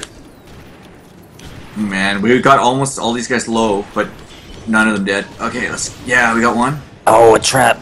Nice. Oh, I'm coming. Man, these trappers are getting really tricky. Zanodia, I think that's how you say it. What's with an X? He just donated, quotation marks, bought a buddy a copy. Oh, thanks man. So much, man. That's hearing stuff like that is like that's the best compliment you could ever get on the game, honestly. I've seen people in the community actually went and bought a copy and dropped it to a streamer, like a code, and that was so nice. Yeah. You guys are the best. Heart. Hey, thanks for the follow, Trickster. Yeah, I think getting the game at events where you can have people playing together, like the 2v2 experience for me was really good. Like there was one game where I was playing, I mean, it's not that it was 2v2, it was that I was playing with somebody in person. Yeah. Because I played some game with a guy at Evo, and I to this day I don't know who he was, but he's like, come on, like you go there, you do this, and I was like, all right, and he's like, do that, and then like we did some crazy play where like I bait the guy out and he like puts dynamite on him or something. It was freaking sick. And so one of the things that I've heard about recently is this like idea of mirror neurons and like when people are playing games together, they sync up in a way that doesn't happen when they play online. And you, like neurologically, it's a thing that occurs and really like actually syncs you up. So that experience with this game was like it was great. And I mean, it's the kind of thing that I feel like actually makes a difference in any game. We see a lot of like high fives and stuff like that, and it just gets crazy at the end of the match. At Evo, we would see that, and that's probably what you're saying, like that chemistry between two human beings. I'm coming, dude. When they do something together, when they beat up somebody. It's a beautiful thing. Yeah, it's like come here, Like we're doing like, good in the world, guys. Yeah, it's a real thing. It's pretty awesome. Nice work, nice work. I think that's the really cool difference is when we talk to the fighting game community guys, so many of them are just used to like 1v1, right? Like that's the foundation for most of the fighting games. Yep. And one of the really big differences with our game is the team dynamic, how like different combinations and all the different permutations of moves and how you play with the synergies. Like that's what makes our game really special, I think, to a lot of those guys. Yeah, well, it's kind of like your Marvel versus Capcom or something, but you're not playing every character, but still, the value and synergy and combination is still there. Yeah, totally. Like that game is all about. Call out here to a few guys. We got some new followers. Radoz got cut, and I don't know how to say this one, but I think it's soy sauce. Thanks so much, guys. It wasn't spelled like soy sauce. Hear you guys laughing. We really appreciate the follows, guys. We do this every Saturday, so I hope to see all you back next week. All right, rushing. That trapper's getting away, having too much fun in there. Okay, I'm just gonna throw a knife and. Yeah, for everybody who's wondering, Yusuf was having problems with his mic when his camera was turned on. There's a lot of comments about Yusuf still being frozen in time. What's my face? Is it like? No, it's just your profile picture. Oh, okay. Coming, Yus. Hey, Inaudible Siren, thanks for the follow. Appreciate it. Oh, SkiSonic rescued me. I won't let you die, buddy. Oh, sorry, dude. Thanks, Radoz. Oh, two came too late. Oh shoot! They pulled ahead. Okay, Tony's gonna die too. Tony, are you gonna die? Yeah. Yeah. Okay, let's regroup. Ski, let's go back to the top and let's get all three of us together.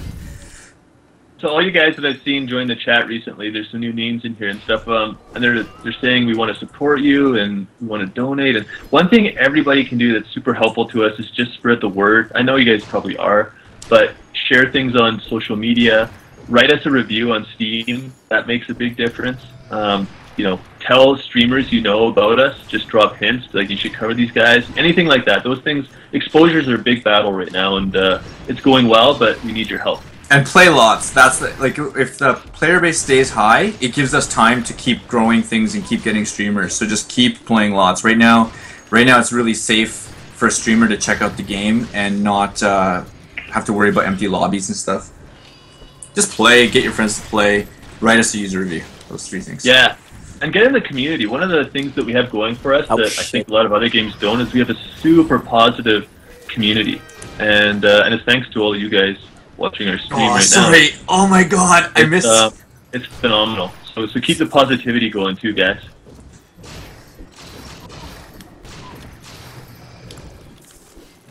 Oh, they got this. Oh, so close. Yeah, and like Jim says, join Steam group chat. It's a really tight-knit group in our group chat. So hop in. They're always willing to share tips and help you guys out and tell you what to do. And really healthy, fun place to go. That one was close. That was intense. Good. Yep. 0 for 6 though, baby. But I upped my accuracy. 10%. 10% from the last one. You started 554 damage to your landing shots now. Right on. Also, try aiming at their feet. Because of the perspective of the camera, it looks like you're aiming sometimes at the body, but then you're actually aiming a little higher than if you would in a third person kind of thing. So if you aim a little lower at their feet, it usually hits better. Ski, why don't you try? Do you want to try a different champ too, or do you want to stick with? Okay, let's give Kid Red a shot. You might like Kid Red. How do I change? Do I have to leave? To Yeah, you have change? to leave. Yeah, just leave and you can just make one and then Okay. So Wolf, the character you picked is really cool. It's one of my favorites, but that's the character you need the most aiming precision with in the game. Because, Yeah, I could tell. because not only does she have a very fine, like there's no auto lock, but you also have to sort of like there's a travel time with the arrows, so you need to lead the shot a little bit and all that kind of stuff. Whereas Kid Red's pretty you'll notice the difference. These skins are pretty cool. Oh Thanks. yeah, I'm switching to Warmonger. Tony and Jared made all those skins. It's amazing. How much they could have just copped out and just made like texture swaps and stuff, but instead they just like fully sculpted new bodies and yeah, it's quite a bit of work went in. Okay, can you, I guess, invite me back? Yep. Or- I can do that. Thanks for the follow, Trickster. I don't know if I called it out when you popped in. I don't think I did. So thanks. We appreciate it. And thanks for all the comments. I've seen, obviously we've got your support. We appreciate it, man.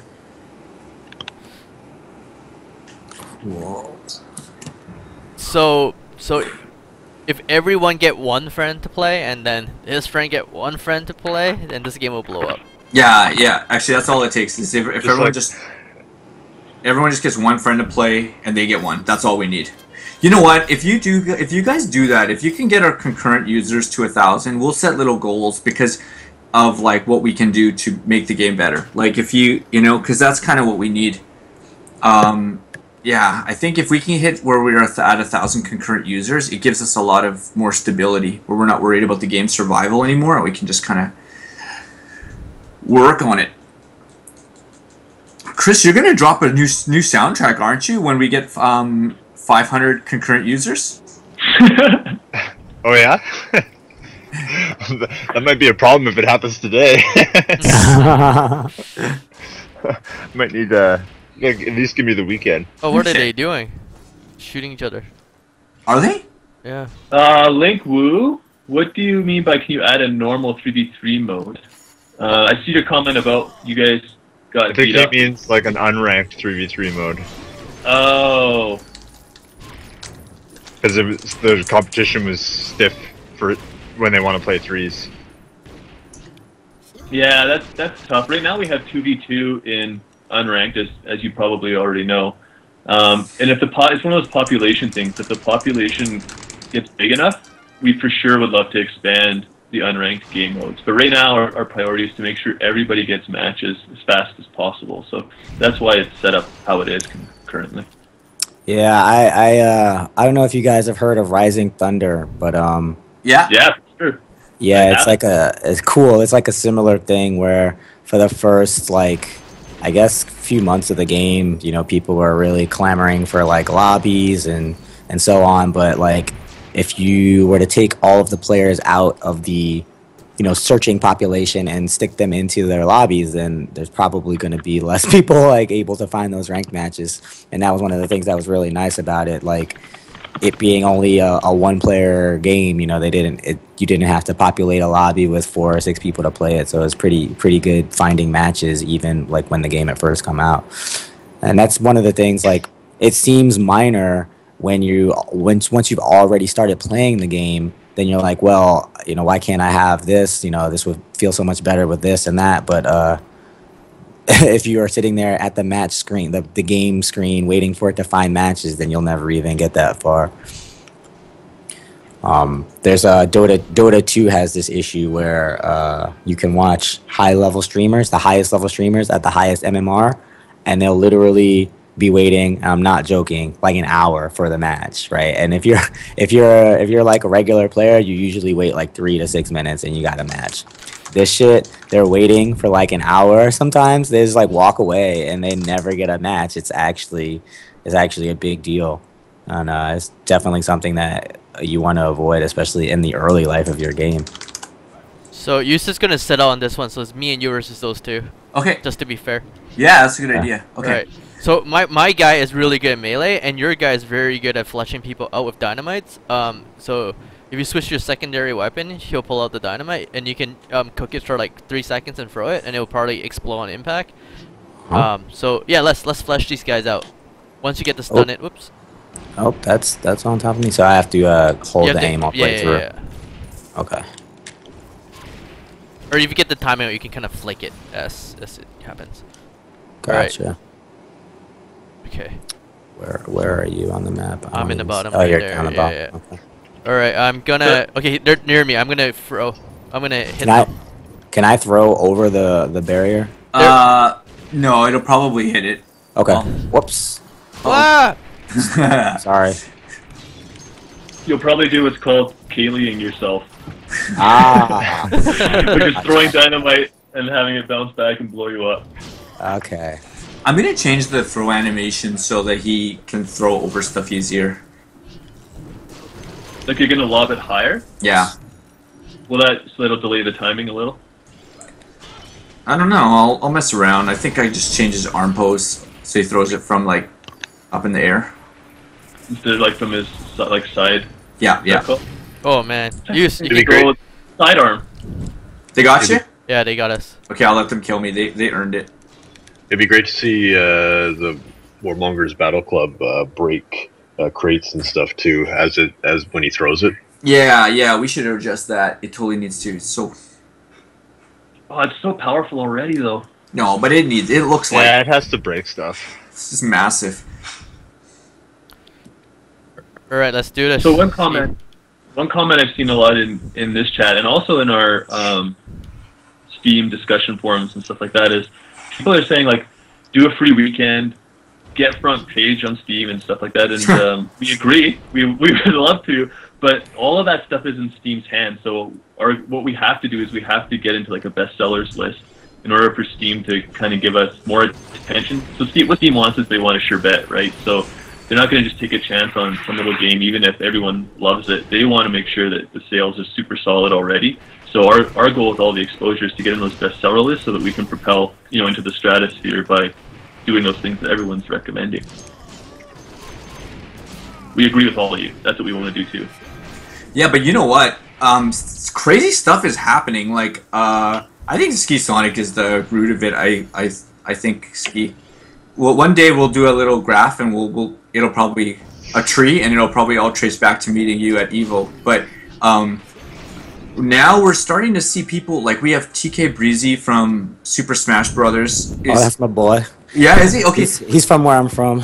Oh, awesome. So he started he saw the game at PAX and he really likes it, and then he started streaming, and then all these other, we're all of a sudden getting all these Smash players who are into the game, and then we, I don't know, it's just crazy. We couldn't get like IGN and Polygon and those guys to care about us, but it's just coming from the fighting game community itself, and we just recently had some Smite competitive pro players and some Evolve competitive pro players, and it's just spreading. So, and then all of a sudden yesterday Total Biscuit streamed the game, so I don't know what's going on. If we just got to keep this buzz going, I think this game's gonna grow from the community, not from IGN or Steam front page, and then hopefully if it grows enough, then it'll force those guys to cover stuff.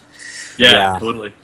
Exactly. Like they can't deny it, and I mean when you play it, it's like I mean, everybody that I saw play it was having a blast. When I played it, I had a blast. Anybody that I've suggested to play it and they've played it, they had a blast. Like this game fills, I think, a great like position, like a great hole, and like you want to sit down, you want to like blast some guys. You don't want to you don't want to.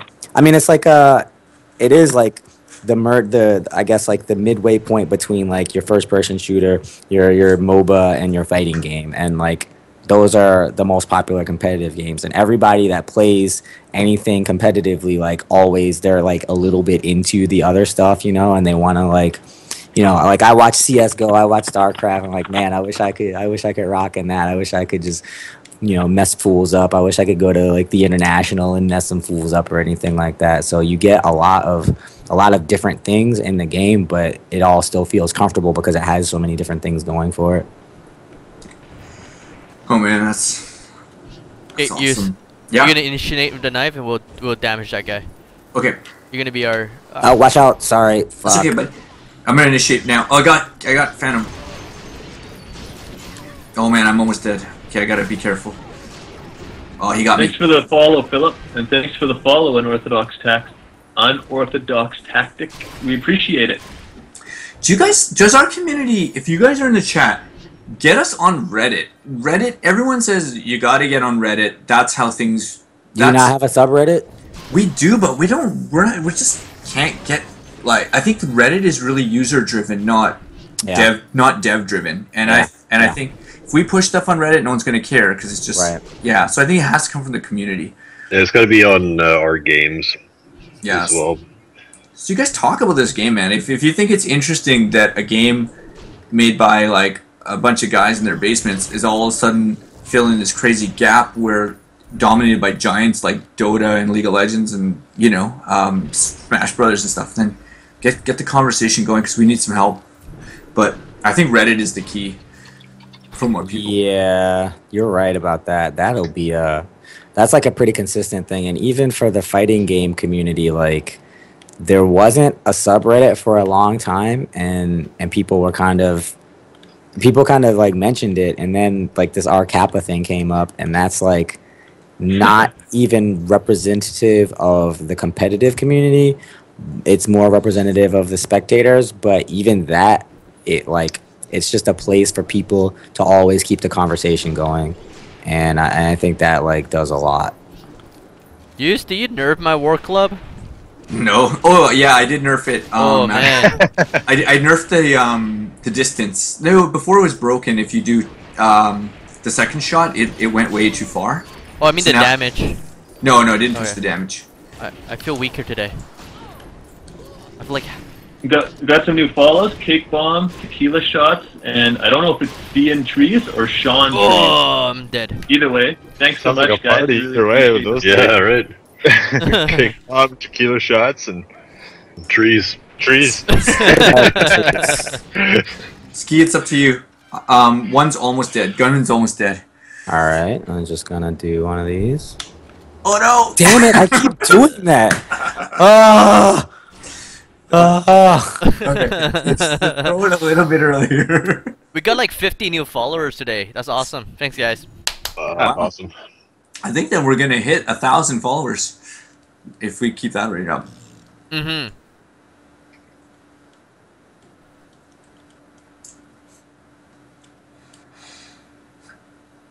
Did you want to show any art? Yeah, Tony, show some of. Let's show some of the journey. The journey of Ponchos. Yeah, this is cool. All right. We're gonna show you guys stuff we never showed before too. All right.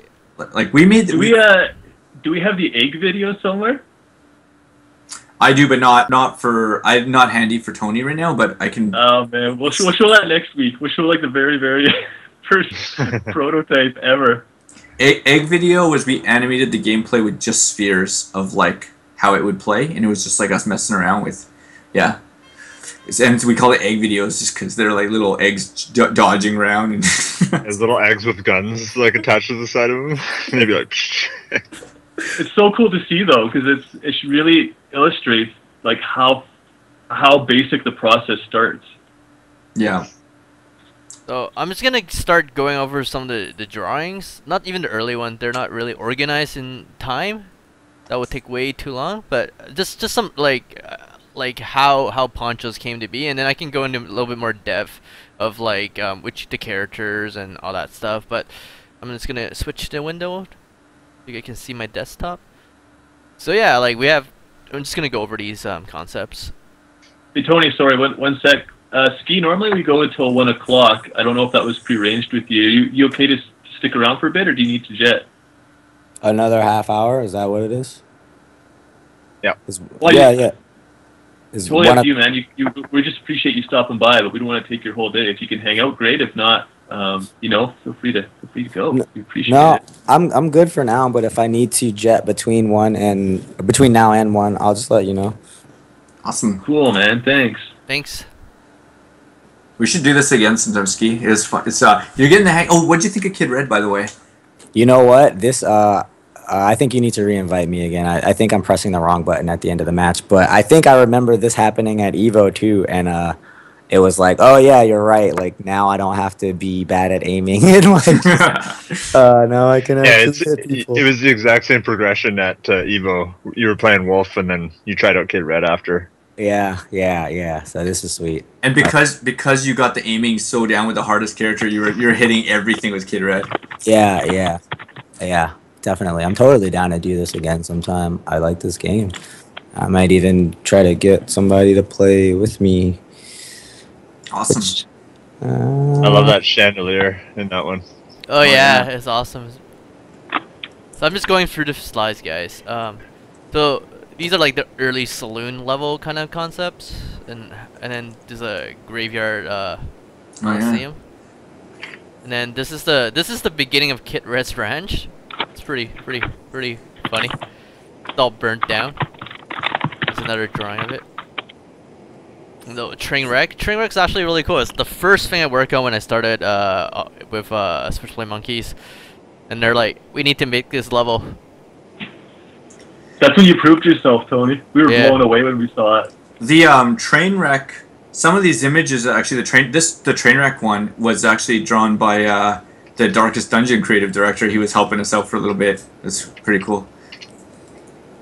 This project just started. We didn't even see ourselves as a company. It was just a bunch of friends, and everyone's just collaborating, drawing, making cool stuff, and then that's how it all formed. Line drawing of the Hangman's Tree. Some of the 3D train stuff. Boom. So we got a little more here. So Jose, every time we go to these shows, we make Jose draw in the back, and he's so good. He just like sits there and then he whips up like 40 really awesome drawings by the end of the day. And then as his reward, we make him sign prints. I wish we painted this one. This one's so cool. Killer versus Phantom. Yeah, that one's awesome. So these are more early concepts of what Phantom is. I mean, what the game is. Gordo in the graveyard. Do you have any images of like the 3D models and stuff? Yep, I can go into those. Let's show those. So you guys, we first built this game and it was in Unity, and it was just like a indie prototype, and then we rebuilt the game completely in Fire because we wanted it to be like a 60 frames per second, like to feel like a real fighting game kind of thing, right? So we rebuilt the game from scratch. It took us like years, but we'll show you the old models and stuff before, and then rewriting it let us have a way more powerful engine. Unity is a more indie-friendly engine, so we went to the least indie-friendly engine ever, which is also the highest performance, like one of the highest performance ones. So yeah, tell me about Fire. I've never heard of it. So Fire's Sony's proprietary engine, and they made Journey in it, and it's a C++ engine. It has nothing in it. Like if you want anything in there, it's just like it's like a framework. If you want something in there, you have to program it yourself. And C++, it's really fast, but it's like very manual. Unity's the reverse. Unity it's like an SUV. It has everything in there. If you want something, it's really comfortable. You can just use it. But like an SUV can't go that fast, because you're paying all this price for all this bulky stuff. So we basically, we like our programmers really had to kind of do things the hard way. But then, as a result, like imagine if Unity is like a SUV that has everything in it but goes slow. Fire is like a really fast engine and just a frame of a car. It doesn't even have seats or doors. And if you want anything, you got to build it yourself. So that's what we switched, and then it let us up-res our art so much. Like when you look at these models, the before and after, like we went from like 3,000 triangles to like what 13,000 triangles. Yeah, and stuff? 13 to 14,000 tries. Yeah. Yes. I can't find out one that lineup. Jared, if you can send it to me, that'd be great. I can't find it. I thought I had it. All right. Well, let's get back in the game now. We just wanted to show you guys this stuff. That's pretty interesting. Yeah, I don't know much about Fire, but I was wondering, like, when do people use C++ when they make games? It's got to be somewhere. Yeah, I think like all the AAA games I've worked on have been very C++ based. Yeah. the reason Unity uses like C# and stuff is it's just like more, and it's just more scripting based, and you can just prototype things really fast. You don't need a whole, yeah, but it's less efficient. Gotcha. I've got to go, guys. Okay, see you, Jared. Later. Hey, Larry. Great to have you on, SkiSonic. Great to meet you. Thanks for having me. And I guess we'll see you guys all next time. Talk to you later. Bye. Bye. Ah. All right, let's get into match here. Oh, I got the lineup now, so you guys want to just quickly take a look? Bam. Okay. So these are the original art in Unity. Let me see this. You got Kid Red, Gordo. Still has his full belly hair gory. This is when Sony first saw it and said, "Can you have this on PS4?" What it was. Oh man. Good old days. Yeah. Back then, it was really cool. Everyone was like, "Your art style's so awesome." It's like it's funny looking back now, where it's like, oh. You should just include that as like another mode, just like low res art mode. Oh my god, we should totally make these skins. Yeah. I mean, totally. Like, bring all those back. I like these. They have character. I mean, obviously the one they still have character, but they look cool too. There you go. Legendary skin.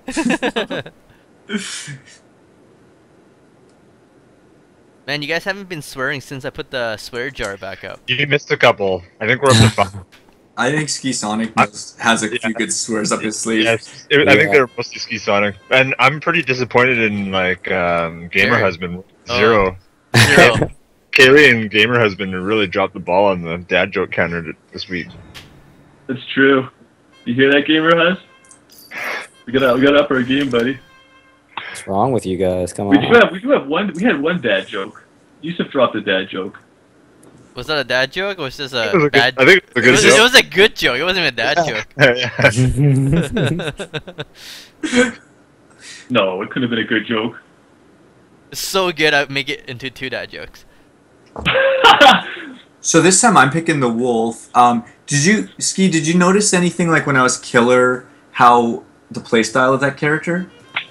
Like what I was doing with Killer was I was just trying to do like damage, like poking from far. Yeah. Kind of get in and out, and then I was trying to also initiate us all to attack with a big knife throw or whatever. Yeah. What is that? How exactly does that knife throw work? Is it like home a little bit or? Yeah, so if I tap it, he'll just throw it. But if I hold it down, the camera attaches to the knife, and I can put a little bit of spin on it in the air. But the trade off is my guy's just standing there with his hand out, and I don't see what he's doing. So I'm vulnerable. Oh, it's like the Stinger in Metal Gear. I didn't play that, but It's like the first Nope, You didn't play Metal Gear Solid? Like Metal Gear Solid? Yusuf has some Like- cap. I was beaten when I was younger. I wasn't allowed to have any video game stuff, so I played PC stuff because my parents thought it was for school. I had my computer in my room, and so I was like, I was playing PC games for that throughout those console years. I wasn't allowed to. Those are stressful years, buddy. Yeah. You remember trying to sneak me out of the house with your dad sleeping? I wasn't allowed to have friends over, so Keely would have to like time his footsteps to my dad's snores to know when His dad would sleep out in the family room, and to get out of the house, I'd have to creep.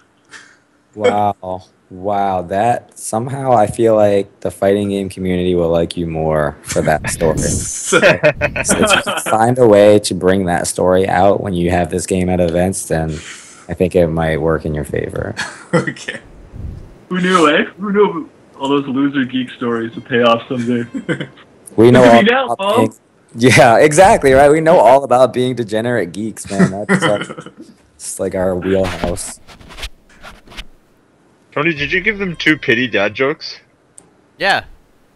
For Juice good joke. Alright. Okay, so how the dad jokes work? Anyone in the chat can do a dad joke, and if Kaylee thinks it's good, Yeah. we add 1, and if we do 5, right? Dad jokes or 10, We'll give out something. Come on, guys. I know I you think, guys I in the think chat we'll have. do it for 5 dad jokes right now because Gamer Husband isn't in the chat. But if Gamer Husband is in the chat, Yeah, it'll be 10. it's up to 10 because he's like super powered. He's like ultra dad joke. You guys can come up with some dad jokes. Joke. Come on, chat. You guys know your dad jokes. You guys have dads or It's hard jokes. to force dad jokes though. That's part of the art of the Yeah. dad joke. Gotta Yeah. kind of just really. They're very environmental. They're reactive often. Oh man, we're doing good. Let's get the kid right. Oh. Gotta adjust that new range. Oh, I'm getting hammered.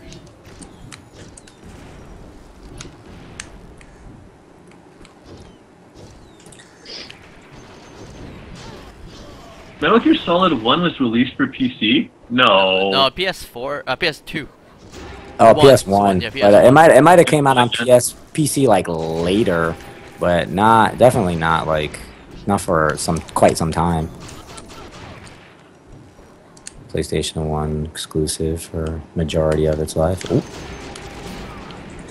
Yeah. Missed that. 1 for 1.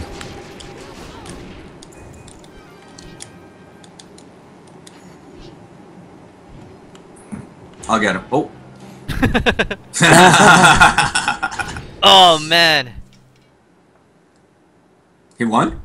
Yeah, he won. What's What's going on, awesome potato dude? I see, oh my god, and then I see guys, and then nothing. Teach, Cliffhanger. teach I let's hate teach cliffhangers. let's teach Ski about his twin blast.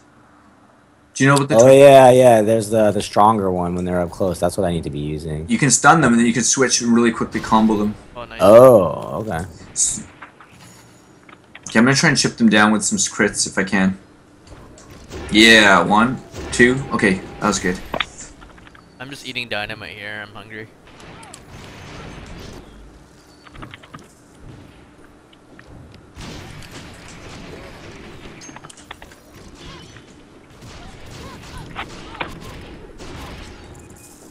Let's get gunman.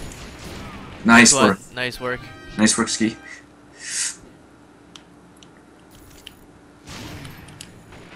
We should raffle a key, Keel. Yeah, okay, let's do it. Give me 1 second, I'm just writing a message to someone.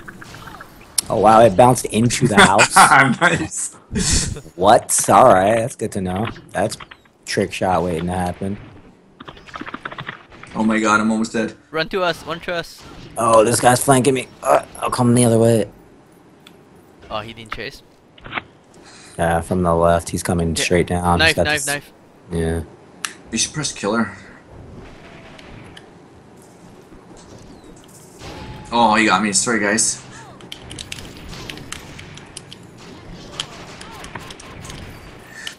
Oh man, Ski, Oh.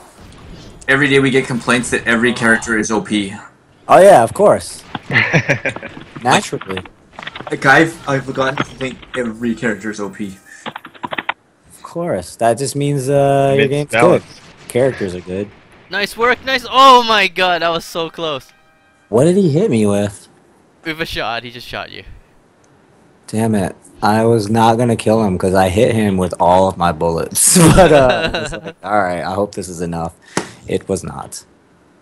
Father Codamine, regarding keyboard and mouse or controller, I think it really just comes down to personal preference. I think it also depends what Outlaws you play, but I'd almost let the community answer that for you. There's kind of a division as to which is better. Most of us on the team here like the controller, It but a depends lot of the top players are using keyboard and mouse. It depends if you're like a fighting game person or a team shooter person, because our game has overlap. Team shooter guys like the keyboard and mouse, and the fighting game guys like the controller. So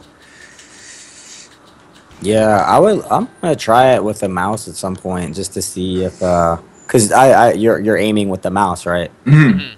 Yeah, that might be like a little more intuitive. You know what you have is you have more precision with your aiming, but Yeah. you have less precision with your movement and your evading direction. with, Yeah. with your positioning, because then you're only using 45-degree increments for that. So, Right. Yeah. You have a gamer mouse? Uh-huh.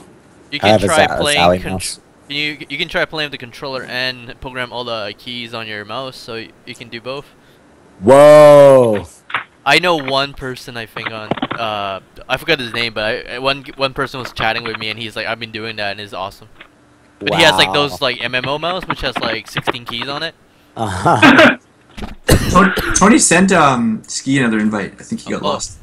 I invited Oh him. yeah, I'm in like the. I think I'm in the wrong game. All right, everybody. I'm going to give away a Steam key here for the game for one of you to either win if you and get on there and play, or give it to a friend. Help us spread the word. Oh yeah, we're launching new T-shirts and stuff, right, Kyo? Yeah, they're hopefully coming soon. Chris and I are working out some details around what's the fastest way to get them here, but we'll make a big announcement when we know the date they're going to show up. The merch is super cool. If you guys want to support the game, and you're asking about donations, you don't have to make donations. That's a better way to do it. Is just buy like a signed poster or a T-shirt, because they're pretty sweet. They have no branding on it, like no logos or anything. It's just cool artwork of the characters. Or buy the support the dev skin pack. That's another way to do it too. Yeah, the skin packs are rad.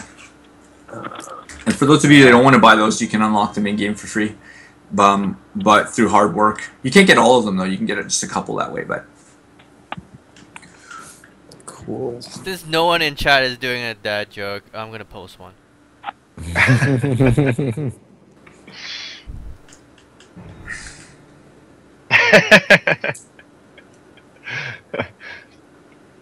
All right, Zanodia, congratulations, man! You won yourself a Steam key. So how it's going to work? I'm going to send you a private message to look for something from me.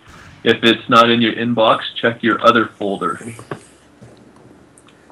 oh, Trapper, interesting. I'm so glad we have all these characters now. There was a few months where we were developing and we could play them and the community couldn't, and it was like so weird to be able to like to have to hold back and not people can't play the stuff that we're working on and stuff. It'll be like that when we're making new guys again, but it's nice now.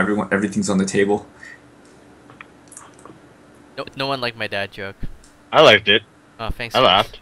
I missed it. How do you make a Kleenex dance? Put a little boogie on it. Whoa. Oh yeah, that's horrible. That's definitely Wow. From That's the almost worth depths two. of dad jokes. Solus just dropped one. How many tickles to make an octopus laugh? How many? 10 tickles. Oh my god. You know, That's good. Ski, are you writing these down? They'll impress girls in college for sure. Yeah, you got that date later tonight? Yeah, I there you go. got some material for you. I don't know, man. I Say it don't in that know. raspy voice, so we'll go over golden. I can't wait for our views to like shoot through the stratosphere here with these jokes. Probably not on live. or bottom out. Tony, are we stuck in launching? Oh, we are. Okay, Yeah. cool. Let's quickly grab a log and restart. Oh, cool, and you're the host too. Awesome. We've been actually trying to find that bug, so it's kind of actually a good thing if we can get a log.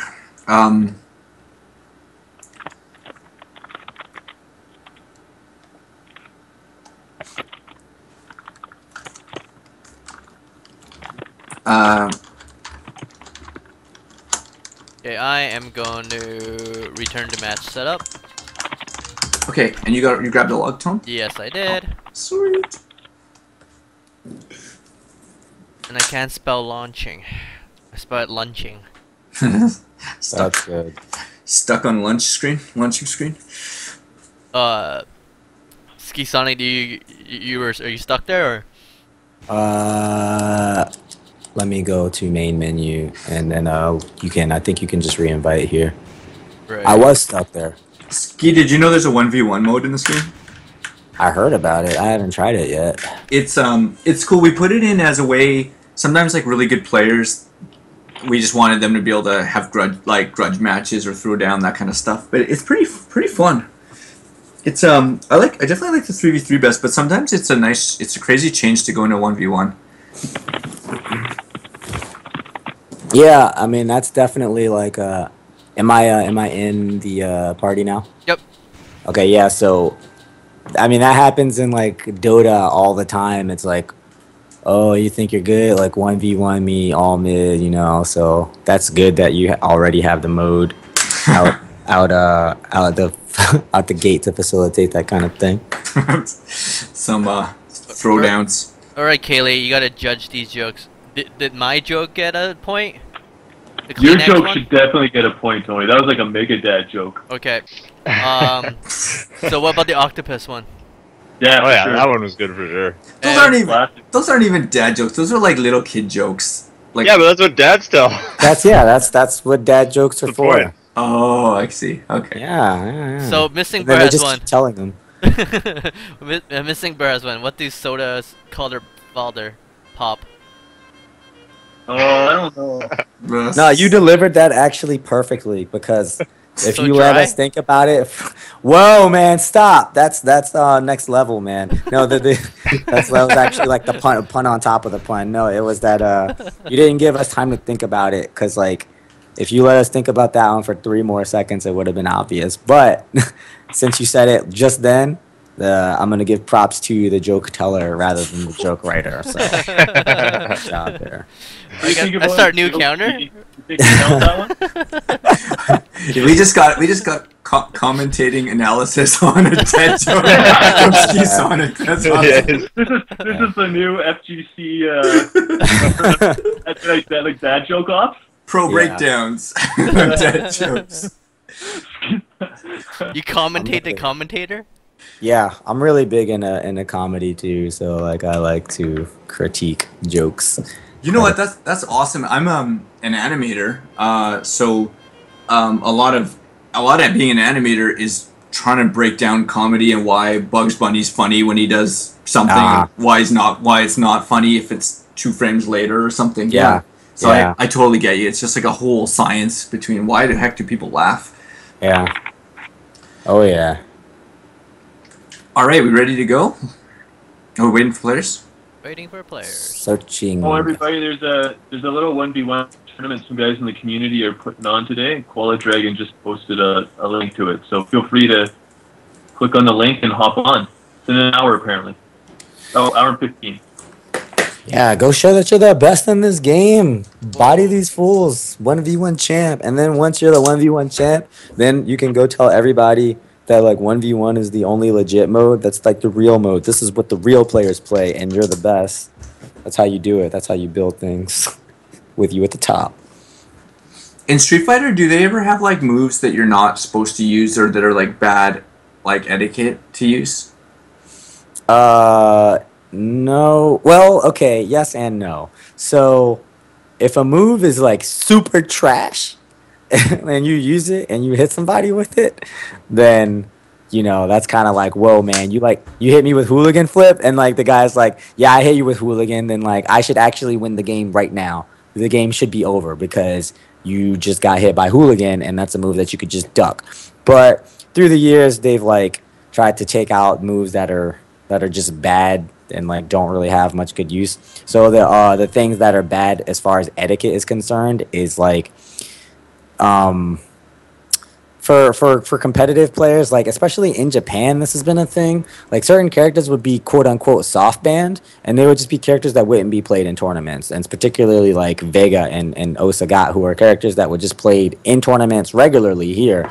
They weren't like considered broken, but they were considered like some of the strongest characters. But in certain locales, wow, somebody has already got the trash talk coming out. But yeah, some characters, mainly it's a character thing rather than anything else. Because the thing about fighting games, competitive players, we've always going all the way back. We've had the community, the mindset that like nothing is cheap. If you think something is cheap, then you should like either be using it or just like cry about it and like don't come play with us because we're gonna use it. Like we're gonna throw you 10 times in a row. So don't think that like if you can't like stop the throw, then you should not be playing the game because the game is already the game. The game is good, and if you don't think that the game is good because you think something's cheap, that's on you. That's not us. Yeah, and you know what? Like boxing's the same way. It's like you have to adapt, right? If someone's doing something that's working on you, they're not cheap for doing it. You gotta adapt and figure it out.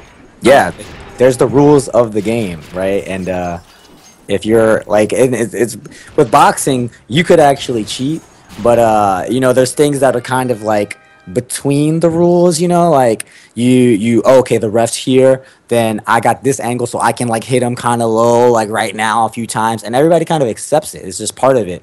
And it's the same sort of analog, but not exactly the same thing in a fighting game or video games where like if it's capable by the rules of the game and not like an obvious cheat, then you know what do you have to complain about? Right, right. Yeah, throws. I can stun you. Yep. and Oh you my did. god. Watch for the traps.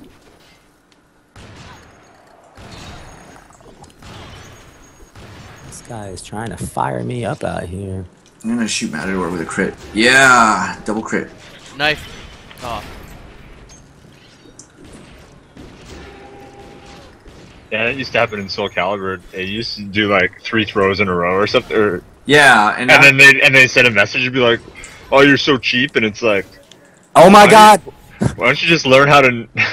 why don't you just stop me? Like, Yeah, no, Soul Calibur is full of casual scrubs. No offense, Soul Calibur players or casual scrubs. Oh my god. Homeboy with the dynamite toss though. Oh, Jesus. Oh man. Jesus. wow. on Street Fighter and the leaderboards, are those the same? GG's, guys. Is that the same community that's the really good players, or is it totally different? I would say now the top of the leaderboards are usually occupied by somebody that goes to the tournaments. And so, you know, Street Fighter 4 came out in 2009. And so we're in 2015 now. And I would say that, like, the point where the top online players started to become also tournament players was like 2011, 2012-ish era. And it was both. It was like players that had gotten good online started to come out and go to more tournaments, and also players that were already going to tournaments started to play more online and like take more time into getting points and grinding and getting that kind of a different experience, because the game started to become populated with so many more characters that learning the fights in that way was more valuable. Early on, it was more of a divide, but now you got guys like Smug, who's, you know, one of the best players, period, and one like probably the best East Coast player, although he's been a little quiet recently. Like, he was a guy that was an online warrior, and there was a time when he was like known as the online Dudley, and Marn was like the offline Dudley, but now Smug is really the embodiment of that online player. So at this point, yeah, like those guys, they know that the top 2 or 3 guys per character, or in the top few guys on the leaderboards, they're regular players. In fact, like I know that like Daigo was at the top of the leaderboards for quite some time when he was playing 2012. Right. And then in Japan as well, there's that, they actually have an arcade leaderboard for Street Fighter 4 that like tracks your arcade wins. So there's that too. Oh wow. Oh, that's awesome. Yeah, it is pretty sick. Oh man, I'm getting schooled here by Kid Red. Oh, and there's traps. I'm gonna help Matador. Help Matador. Or no, gonna kick her. Okay, good work, Ski. I'm gonna try and pound somebody. Oh, it's domination.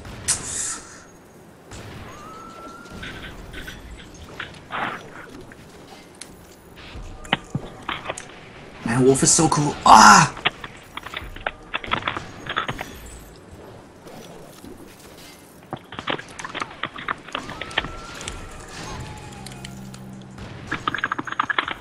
Okay, everyone, and we're going to do another key giveaway here after this match is done. I think we have 5 in the dad joke counter too. Yeah, I was watching, but I didn't want to interrupt. I think I think we've got 3 more, Tony. I'm giving out 3 more dad jokes. Signal Alright. had a good one. You didn't read them out, man. You're supposed to read them out, I don't want to interrupt for. and then Ski is supposed to critique them. I will definitely do that unprompted. This is my favorite of the most recent batch. I was a kid. Whenever I told my dad I was cold, he would tell me to stand in the corner. After I asked why, he would say, "Because it's 90 degrees." Oh my god. That's a math dad joke. Oh my god. That's I'm not. Yeah, yeah, that's like a math professor dad joke. That's like somebody tried to sneak. Yeah, that's like something they tell you at school to try and like educate you.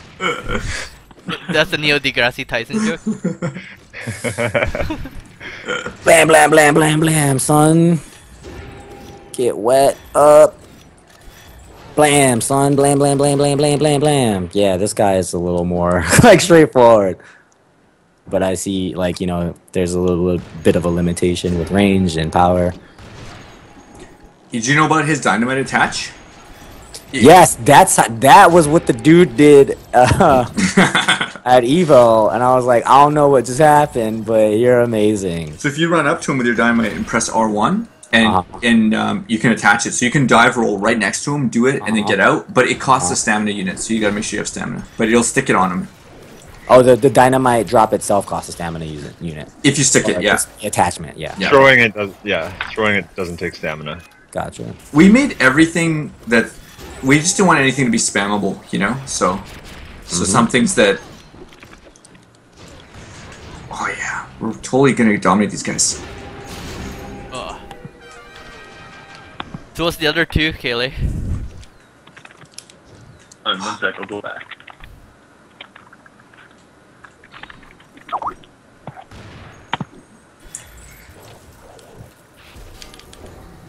Blinded. Oh shit. I got her. Stab her. Nope. Whoops. Sorry. Oh no, nice. You got her. You got her, and I got out. Sweet. Watch Here's out. one I liked from Missing Bird. Did you hear about the cucumber who got trapped in a jar? I think he was was in a a pickle. real pickle. Oh, that's I expected. heard that one. That's a classic. Yeah, that's Yeah. oldie. Yeah. No Oldie point but for that. goodie. No point for that. Oh, I think that's it. That's it. Yeah. I love shooting guys who are stunning guys who are charging their dynamite, and then they're holding it. That's the best feeling. Oh, and then it pops on them. Yeah.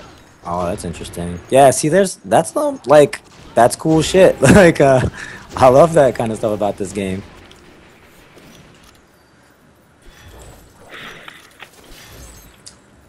A lot of that stuff we didn't even know when we made it. It just like emerged, and then like, you know, when you're painting, sometimes you just make a few strokes. You're like, actually, that's kind of cooler than what I was thinking, and then you work with it. That's kind of how a lot of our emergent gameplay kind of comes from. Hey man, I can tell you, I'm studying game designs, and that is how a lot of good gameplay comes about. You know, did you know? You probably know this, but so you know, Space Invaders, right? Yeah. Oh, I thought that was a power up, but it was a trap. I was like, I'm gonna run over that thing. All right. So Space Invaders, you know, like the aliens, they come down, and as you clear a row, they come down even faster, and it gets harder, right? That was not intended. The fact that the aliens get faster, right? Oh wow. The only reason that happens is because it's like, oh, well, now the computer can run faster because there's less aliens to display on screen, so they just got faster. Like natural, and they were like, "Oh, well, you know, let's rock with this." Ship it. Yeah, and that's Space Invaders, like one of the oldest, most iconic games, and that, you know, and of course, there's the story of with Street Fighter, the way that combos work, 2-in-1s, the way that you can cancel a move into another was not intended. It was just kind of something that came about when they were trying to make the controls a little easier and everything, and that became the basis of everything. Look at that! Yeah! There you go. 5 and 2. Wow, dude. Look at this learning curve on this guy. He's got mastering this stuff now already. In there. And you're playing ranked. Oh, really? Yeah. Get wrecked, sons. What strategy are you using for Kid Red? Are you kind of using in and out or what? Yeah, in and out, and making sure that, well, you know, I'm getting good damage and getting good proficiency with that stun shot. So I'm just trying to stick with that, keep my my ammo up, and like not let anybody like take control. And I feel like as long as I like the longer the match goes on with him, I feel like pretty comfortable because like the aim fidelity is really good. I can always get that stun. Like dynamite keeps me covered, and like I feel like I'm not at any terrible position as long as I don't let them get close to me and start getting off. Right. What do you think about the manual reload? That was something that was really controversial when we first came out on PS4. People were mad about it, but I think it feels really important to the game. Yeah. No, I think it's good. Like it makes sense. You know, I don't think that the character should reload automatically. And I think it's fine having it manual. I like that. The main thing that I like is like the reload. You can still do it while you're moving. You can still do it while you're rolling. So yeah. I feel like that's a fair payoff for it to be not manual. Like maybe if it stopped you or something and it was like a little faster or something, then maybe, you know, like it could be a little different. But you know, here you have to press a button, but it's not a detriment to the rest of your game. So I like the dynamic. Did you know, we should have told you this before, but do you know if you take cover, you reload twice as fast and you regenerate stamina twice as fast. So cover's really important in between exchanges. Oh, did not know that. I think you mentioned that to me at Evo though, and I forgot. Oh man, I'm almost dead. Oh, so you guys are on your own. I screwed up.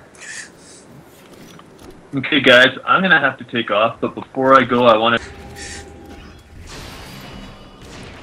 Oh, there's a wolf running around. Oh, or posse leader mode too. Yeah, who's their leader? I'm the leader. Who's their leader? This guy? Okay. Rush him? Let's rush him. Oh, gotta reload. I'm gonna shoot him, stun him. Okay. You guys chase him, I'll take out the reinforcement. Watch out. Wolf's pouncing, I interrupt her.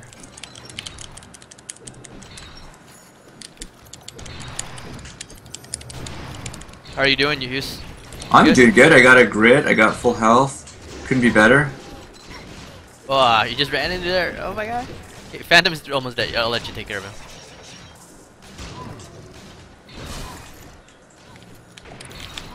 Oh, a hunter leader. My heal's up, by the way. Oh, he got a grit. Oh, I'm almost dead. Okay, Kid Red saved me. Okay, come to the train. I can heal you. There you go.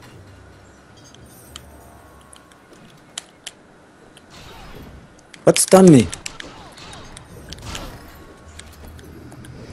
The whip.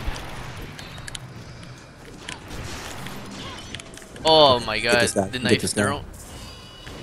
I'm throwing dynamite. Watch out, you're on top of it. Oh, nice fight. I should probably not throw that so close. I'm pounced. Oh, Princess. Yeah, I would. I don't know. It's because you have so much control. I want to just like have some other move to just like parry or hit people with. Yeah.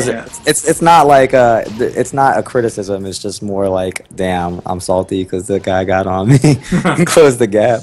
Oh, they won. I can't believe they turned it around. I can't believe that either. We were bodying those fools. Kaylee left and wrecked your stream. Oh, Tony. did he? Yeah. I need to run too. Actually, Okay. if you guys want shirts and music, I gotta hang up. Okay, this will be our last one. So yeah, after this, so Cool. But it was nice hanging with the SkiSonic. yeah, I hope we get Thanks to for do it coming again by. sometime, Ski. I'll definitely try to do this again. I had a great time. I'm happy I got to play, and I'm happy that you guys are doing all right, and I hope it just keeps ramping up for you. Oh, you're a big part of that.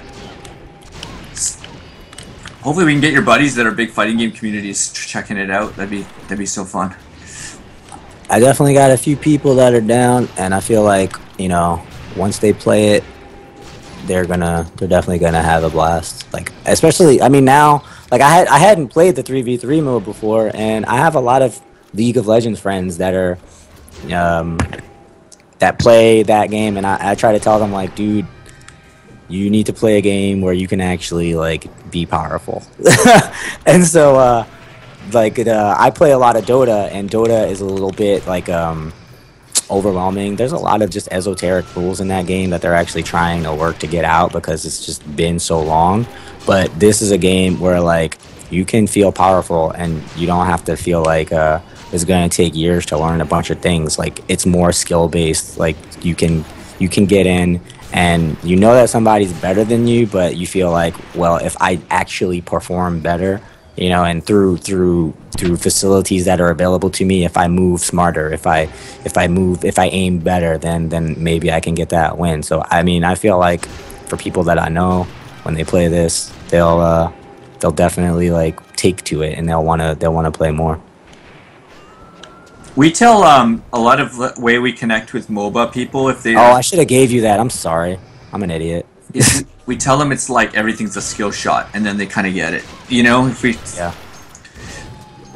Because some of their moves are skill shots, and they really like those Run, ones. dude! Run, dude! Run, dude! I'll try to soak up the damage. So the thing is, when we say MOBA, we really mean League of Legends, right? Because nobody that plays Dota calls it a MOBA for one thing. They'll just say Dota. Right. And so it's really for League of Legends players. And that game is different because that game is more about like spamming shots than like you have that game has very low cooldowns and a lot of skill shots. And that's pretty much that's one of the main things that like separates skill levels in that game, the ability to hit your skill shots and your various skill shots. But in a game like Dota, it's more about positioning, and like you have more powerful skills that are less about skill shots. So like I think for League of Legends players that would mean a lot. But if you're talking to people that are Dota players, if you told them like this game is really about positioning, like you can attack powerfully, but you need to be in a good spot where your opponent can't hit you, or you can control distances, or where your character is optimal against their character, then I think that kind of thing will speak to them as well. Awesome. I think that's right. That's a good analysis of it. Well, guys, I think we're good. I think we're good. Time to wrap up. Thanks to everybody for tuning in. This is we're gonna do this every week at 10:30 a.m. PST, and it's just a good way for you guys to chat with us and us to touch base with you guys. And yeah, keep playing the game. Thanks for pushing us so much this week. And play it lots. We're gonna try and grow this community. I'm hoping we can build things up to 400 concurrent users, and then start kind of. The more people we can get playing, the better we can make the matchmaking and the lag and all that kind of stuff. So we're really hoping to get exposure. If the community, though, I'll just remind you one more thing, is if you guys can get us on Reddit, that's something that has to be community driven, and I think that's something that's going to really blow the game up. This is a really good game. It's totally different, but nobody knows about it. So let's just, I don't know, if you guys find a way to get the word out, that'll help us a ton. Go make that post on Reddit/gaming, like, hey, some indie devs working on this game. I think it's cool or whatever, and just get people talking about it. Anywhere that you talk games, if you're just talking about games, talk about it, because that's the kind of stuff that feeds into all of those sites. It's really word of mouth is huge. Yeah, I think that's going to be the way. I don't think Polygon or those guys are going to really like do anything. I think we gotta, as a community, we're going to drive it. Yeah.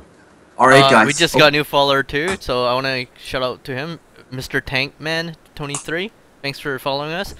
Yeah. So we're done. Yeah, we're all done. All right, thanks for joining us. We do this every Saturday at 10:30. We also have a forum that you guys can go in and chat.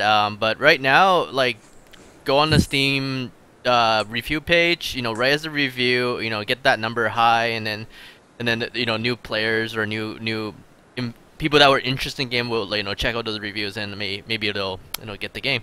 Oh, we got another new follower. Its own.